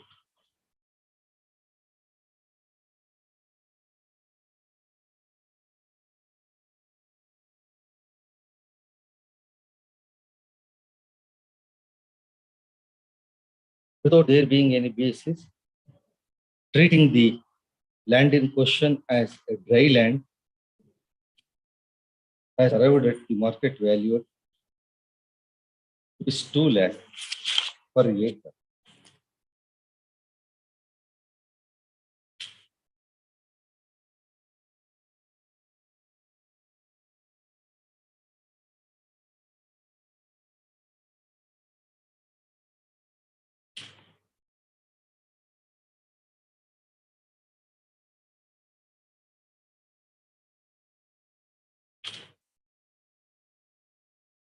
As such, the market value per acre was required to be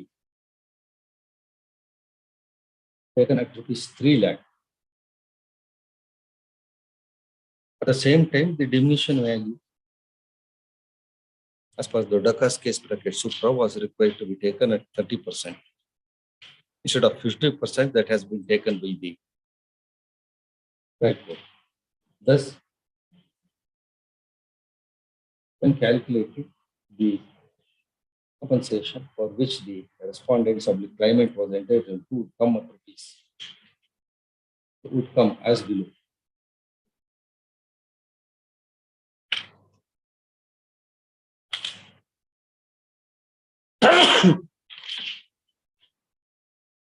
format ನಲ್ಲಿ ಬೆಳಿಗ್ಗೆ ಕೊಟ್ಟಿದ್ದಲ್ಲಿ ಗುಂಟೆಗೆ ಇಷ್ಟು ಅಂತ ಹಾಕಿದ್ದೇನೆ, ಅದನ್ನ ಹಾಕಿ 7,500 ಅದನ್ನ main ಇಟ್ಕೊಳ್ಳಿ base ಆಗಿ 7,500 per gunta into 131.60 gunta into 30 divided by 100 equals rupees 2,94,885. ಆಮೇಲೆ ಟವರ್ ಹಾಕಿ ಅದರಲ್ಲಿದೆ 6,000 rupees. 10,000 rupees ಕೊಟ್ಟಾರೆ. ಆಮೇಲೆ ನೋಡಿ, considering the circumstance of the case and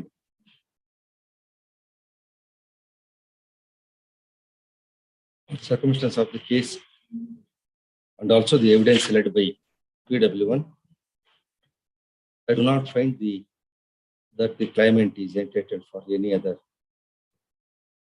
enhancement. On the other hand, the petitioner be able to show that the market value assessed, the diminution of valuation asset calculated by the district court was slightly on higher side. As such, in total, the respondents are entitled for a compensation of rupees 3,885. Since the district court has awarded a compensation of rupees 3,33,650,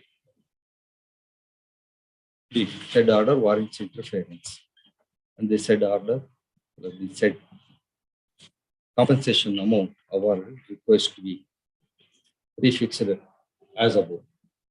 ಆಮೇಲೆ accordingly proceed. 3,885. Yes. 42.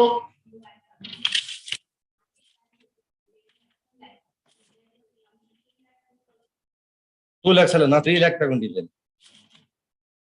I have taken it as 3 lakh. Trial court 2 lakh ತಗೊಂಡಿದ್ದು ಯಾಕೆ wrong ಅಂತ ಹೇಳಿದ್ದೇನೆ ನಾನು. ಅವ್ರು appeal ಹಾಕಿದ್ರೆ ಬಹುಶಃ ನೀವು ಇಷ್ಟೇ ಕೊಡ್ಬೇಕಾಗ್ತಿತ್ತು. ಅವ್ರು ಅಪೀಲ್ ಹಾಕಿಲ್ಲ, ಆದ್ರೂ ಕಾಂಪನ್ಸೇಷನ್ ಅಂತ ಕೊಡ್ತಿದ್ದೇನೆ ನಾನು. ಉಳಿದಿರೋದು ಮಾತ್ರ ಬರ್ತದೆ. That goes on. 42. T. Mohan Das Shetty for the petitioner. H.V. Devraj for R224. R1 is served.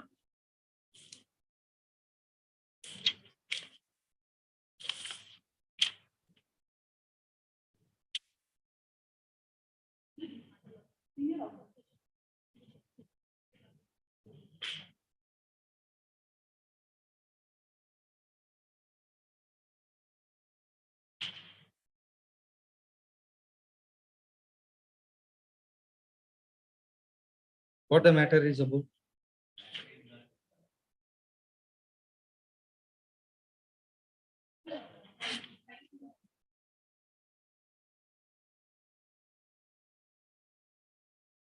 Pass over ಮಾಡಿರ್ತೇನೆ, ಫೈಲ್ ಕೊಡ್ತೇನೆ, ಓದಿ ಹೇಳಿ. ಕೊಡಿ ಅವರಿಗೆ file.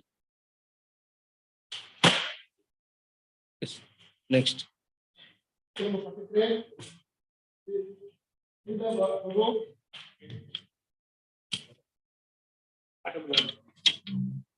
Filed against the order passed. This is Shanmukha for R1 R3. Filed against the order of the ombudsman, electricity ombudsman. Very short point involved now. There are the contentions I have raised also from Consumer Grievance Redressal Forum and ombudsman have been considered or not considered. What matrix is this? Not I am a consumer of Bescom. It is not. I am an industrial consumer. One moment.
Which counsel for electricity?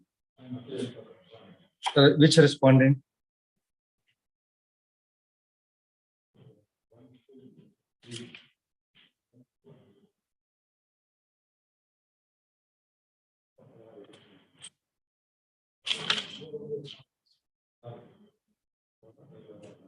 No, for which respondent? Say respondent serial number. You are appearing for 1 to 3. I do not know whether it is BESCOM, HISCOM. I am just asking you the respondent number, serial numbers. Cause rate probably shows different. 3470 entry idu. Yes, 1 to 3. 42 ಏನಾಯ್ತು?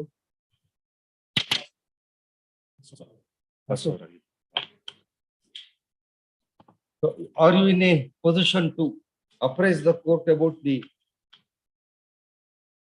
appellate provision available under the relevant acts, the scope of ombudsman, to what extent ombudsman can go, and agreed by the order or observation made by the ombudsman, what is the remedy available to a consumer or a complainant before ombudsman? Are you able to convince the court on all these points if the court proposes any question to you during the course of argument?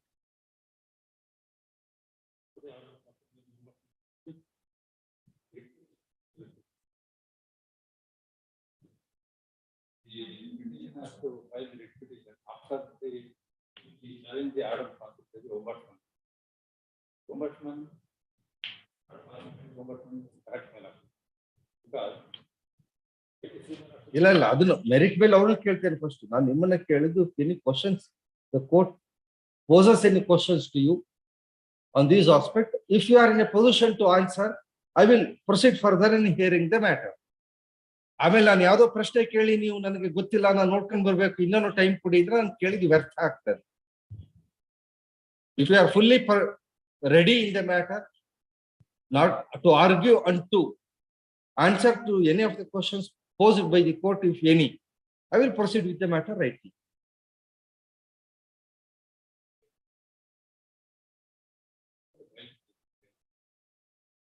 ನಾನು ಕೇಳಿದ ಬೇರೆ, ನೀವು ಹೇಳ್ತಿರೋದು ಬೇರೆ. ನಾನು ಕೇಳಿರೋದು ಬೇರೆ, ನೀವು ಹೇಳ್ತಿರೋದು ಬೇರೆ.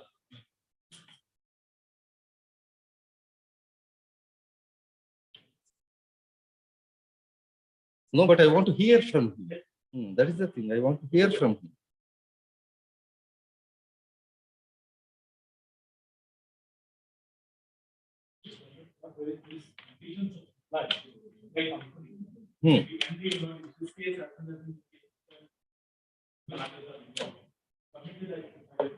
One moment.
Yes, please. The order that is included before your lordship. An order passed by the Ombudsman under section 42(6) of the Electricity Act. Now, if an order is passed under section 42(6) of the Electricity Act, no appeal is provided, and what rate is the only remedy.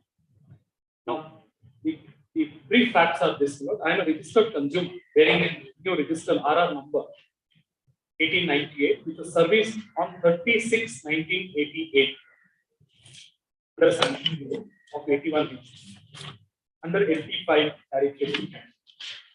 Now, I have been paying my bills regularly, and all HP installations are subjected to the periodical inspection. By 6 months, they are required to inspect all the periodically inspect them, along with the other ratings that are conducted. Now, in one such inspection that was conducted by a testing division, meter testing division of testing, on 25th January 2012, it was observed that the load side cable was burned and replaced by a new 120 wire. Apart from that, there is no other defect or recording error that was not noticed.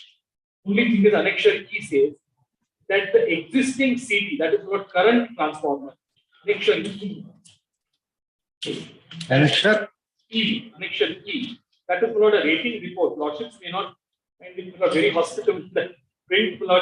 I have just extracted that. That is not in dispute. Annexure E, what I have produced, right to copy at page 39. 43, my apologies. 43. That is the rating report. This is not a periodic rating report. That is not all installations on a routine basis. You can see the report. Below that one report, is in the two-line report in the end of that. Please see. One. 42 is the report. 42 is the two type.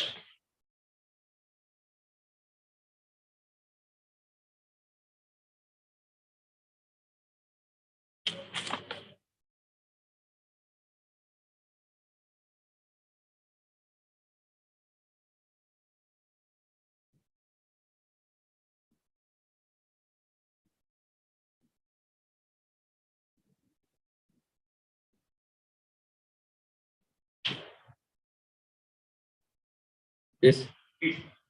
The report says at page 43, both side cable is burned in the TP box. It is replaced by a new so wire. Recording is okay. Please replace the existing CT 50 kA transformer by 10 kA due to heavy load. CT is not the current transformer. It is part of the meter. There is no dispute. These current transformers are the integral component of the meter. And the definition of meter also includes these CTs and PTs, the power transformer and current transformer. Every meter has this. Now they say please replace it, but recording is okay. There is no error in the recording. In the next report, annexure F, which is page 45, is 2/2/2013. The first report you not just now saw was 25/1/2012. The next report 2/2/2013.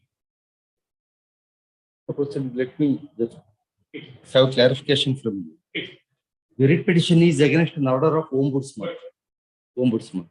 The Ombudsman has observed that about the malfunctioning of the meter in the form of slow recording has remained undisputed. That is the finding. I have disputed. I showed. That is the finding. Are you disputing the said finding?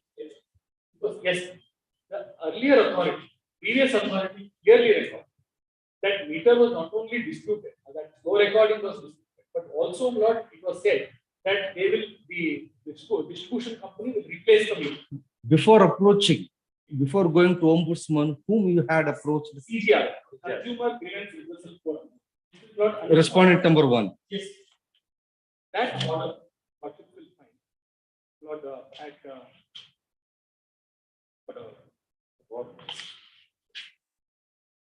I filed objections and order is also is at annexure M, page 82. 82. Virtually like a second.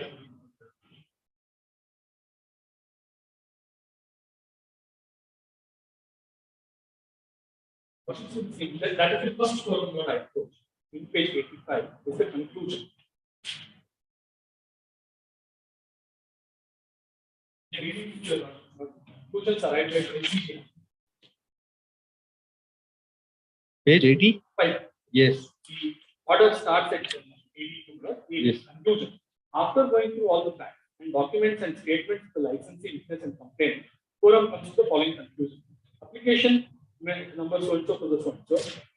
Assistant engineer, MP division during his course of inspection, that is periodical rating dated so and so, so and so, so, has observed that load during all time inspection were recording more than the sanctioned load and has requested to change the CTs, but the concerned assistant engineer, junior engineer in the incumbency in Hoskot, who have gone regularly to take reading in so and so, have not taken the initiative to change the CTs to higher capacity. Neither even the revenue caseworker nor audit people have bothered to tackle the high revenue building installations which has been noted. Further, complainant's conclusion that for the delay of replacing CT by licensee should not be penalized, cannot be considered for quality. That is, though there is clear evidence of so and so case circuit so and so, and not 2 lakh. They suddenly come to the charging part. Suddenly they say this is what we pay. But the recording, undisputed finding at the first instance in the CGRF is that I have notified. One is the meter testing division of their own ESCOM authorities told them, please replace the current transformers in this meter. There's some excess load and you have to replace it, which they have not done. And they also say the high revenue yielding, this one, if the CTs are not changed, it may lead to some other complications. They did not observe that meter is recording slow, fast, erroneous, tampered, nothing. They simply said, please have it replaced. I also, Lord, have reminded, I bought the meters at my cost. I gave it to them, please have it replaced. So the meter, as per the Electricity Act and the contract that I have with them, is their property. I can buy it and Lord, give it to them for. So what was your complaint before the Consumer Grievance Authority? Yes, Lord. My complaint was that they have charged a back billing notice, back billing charge against me. That is the first authority you approached against the back billing. That 74 was my complaint, initial complaint. Then I filed a proper complaint. This is before the license itself, the respondent itself, the company itself, 74 law. Is my immediate complaint to the authority, the ESCOM itself. Then the Lord I showed Lord where I have filed the proper complaint before CGR. Lord, see 74. 74, it must be 73, I think it is recorrected. That is in your letterhead. Oh, please. ಇವರಿಗೆ ಸಹಾಯಕ ಕಾರ್ಯನಿರ್ವಾಹಕ engineer. Yes, I'm sorry. That is your complaint. And then this was not remedied. So I was not constrained to file a complaint before the CGRF. As per the statute, against the back billing, your remedy is before the CGR. Page 92 is my complaint. Detailed complaint. Here I have, sorry, not 92. My apologies. I have filed, yes, I have to approach the CGR. First, I have to. No, what is the content of your complaint? Yes. Because say what you read now in the CG's order and what you are canvassing that, say what you have. Annexure L is my. Yes. Annexure L. Annexure L before the CGR. That before the licensee, it was very big objection. Annexure L page 54 is the complaint that I filed before the CGR, Consumer Grievance. This law is identical to the writ petition that your lordship. Lordship will see my complaint from page 57. We'll do one thing. Probably it may not conclude in another 15 minutes. So we'll have it some other day. ನನಗೆ ಬೇಕಾಗಿರೋದಷ್ಟೇ. What was your complaint? Whether your complaint has been addressed by CGR and from CGR, when you went to Ombudsman in second appeal, whether the Ombudsman has considered those aspects. If the Ombudsman has not considered the grounds raised by you, then you may succeed in some remedy, though not necessarily the quashing of the back billing in some remedy. But if the Ombudsman has considered your grievance, or the CGR has attended to your grounds raised, then you don't have. This complaint law at P57, I conclude by saying this. Is a refutation of the refutation. Constituency law, it is as detailed as the refutation. All contentions are raised. Grounds that I have urged are a replication of the refutation. Constitution need not traverse into my repetition ever. Constitution may permit me only to read the CGR content and CGR order. Yeah, you read it in the next occasion. Okay. There are counsel from both sides present. Since the court time is over, which this matter, when do you want which counsel? Whatever law. Shall I have it as next week or shall I give you a specific date? For your convenience. Can we have it on 10th March? 10th March.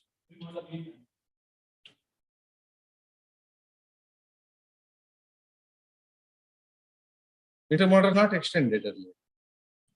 It's not there as on date probably, or it might have been extended until further orders. But for last several hearings, there's no mentioning about interim order. I go down. Yes. Not there. 10th.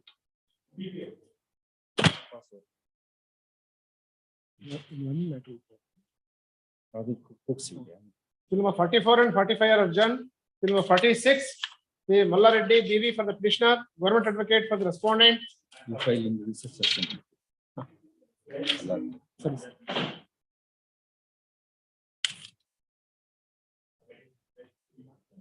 After 2 weeks, so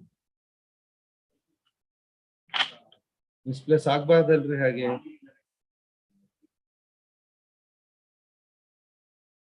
Both sides present.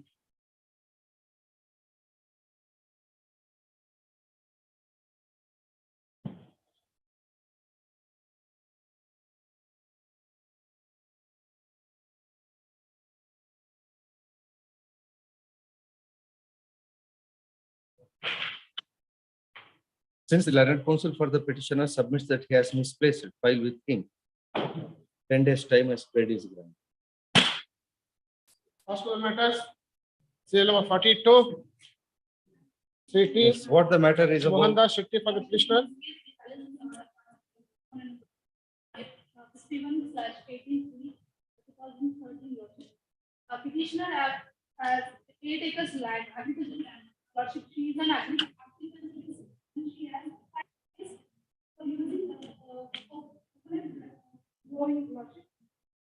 She also declares a 2.5 acres for the purpose of growing corns. Okay.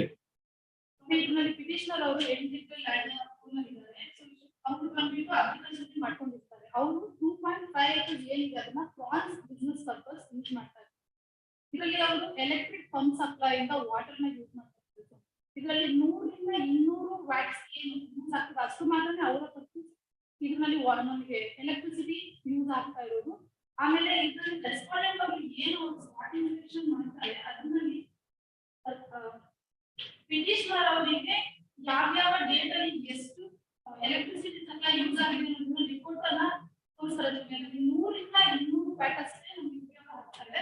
ನಾವು ಇದರಲ್ಲಿ water supply motor water pump use ಮಾಡ್ತೀವಿ and petrol pump use ಮಾಡ್ತೀವಿ. ಇದರಲ್ಲಿ ನಮಗೆ pass ಆಗಿರೋದು 2013 ಏನ್ pass ಆಗಿದೆ RA order ನಾವು ಚಾಲೆಂಜ್ ಮಾಡ್ತೀವಿ. ಲಾಸ್ ನ ಫೇಸ್ ಮಾಡಿದ್ದಾರೆ ಪಿಟಿಷನರ್ ಅವರು. ಸೊ ಅವ್ರದ್ದು ಬಿಲ್ ಏನಿದೆ up to date till today ಅವರು ಪೇ ಮಾಡ್ತಾ ಇದ್ದಾರೆ. ಇದರಿಂದ ನಮಗೆ ಲಾಸ್ ಆಗ್ತಾ ಇದೆ ಅನ್ನೋದನ್ನ ಆರ್ಡರ್ ಮಾಡ್ತೀವಿ. ಯಾವಾಗ ಬೇಕು ನಿಮಗೆ ಇದು?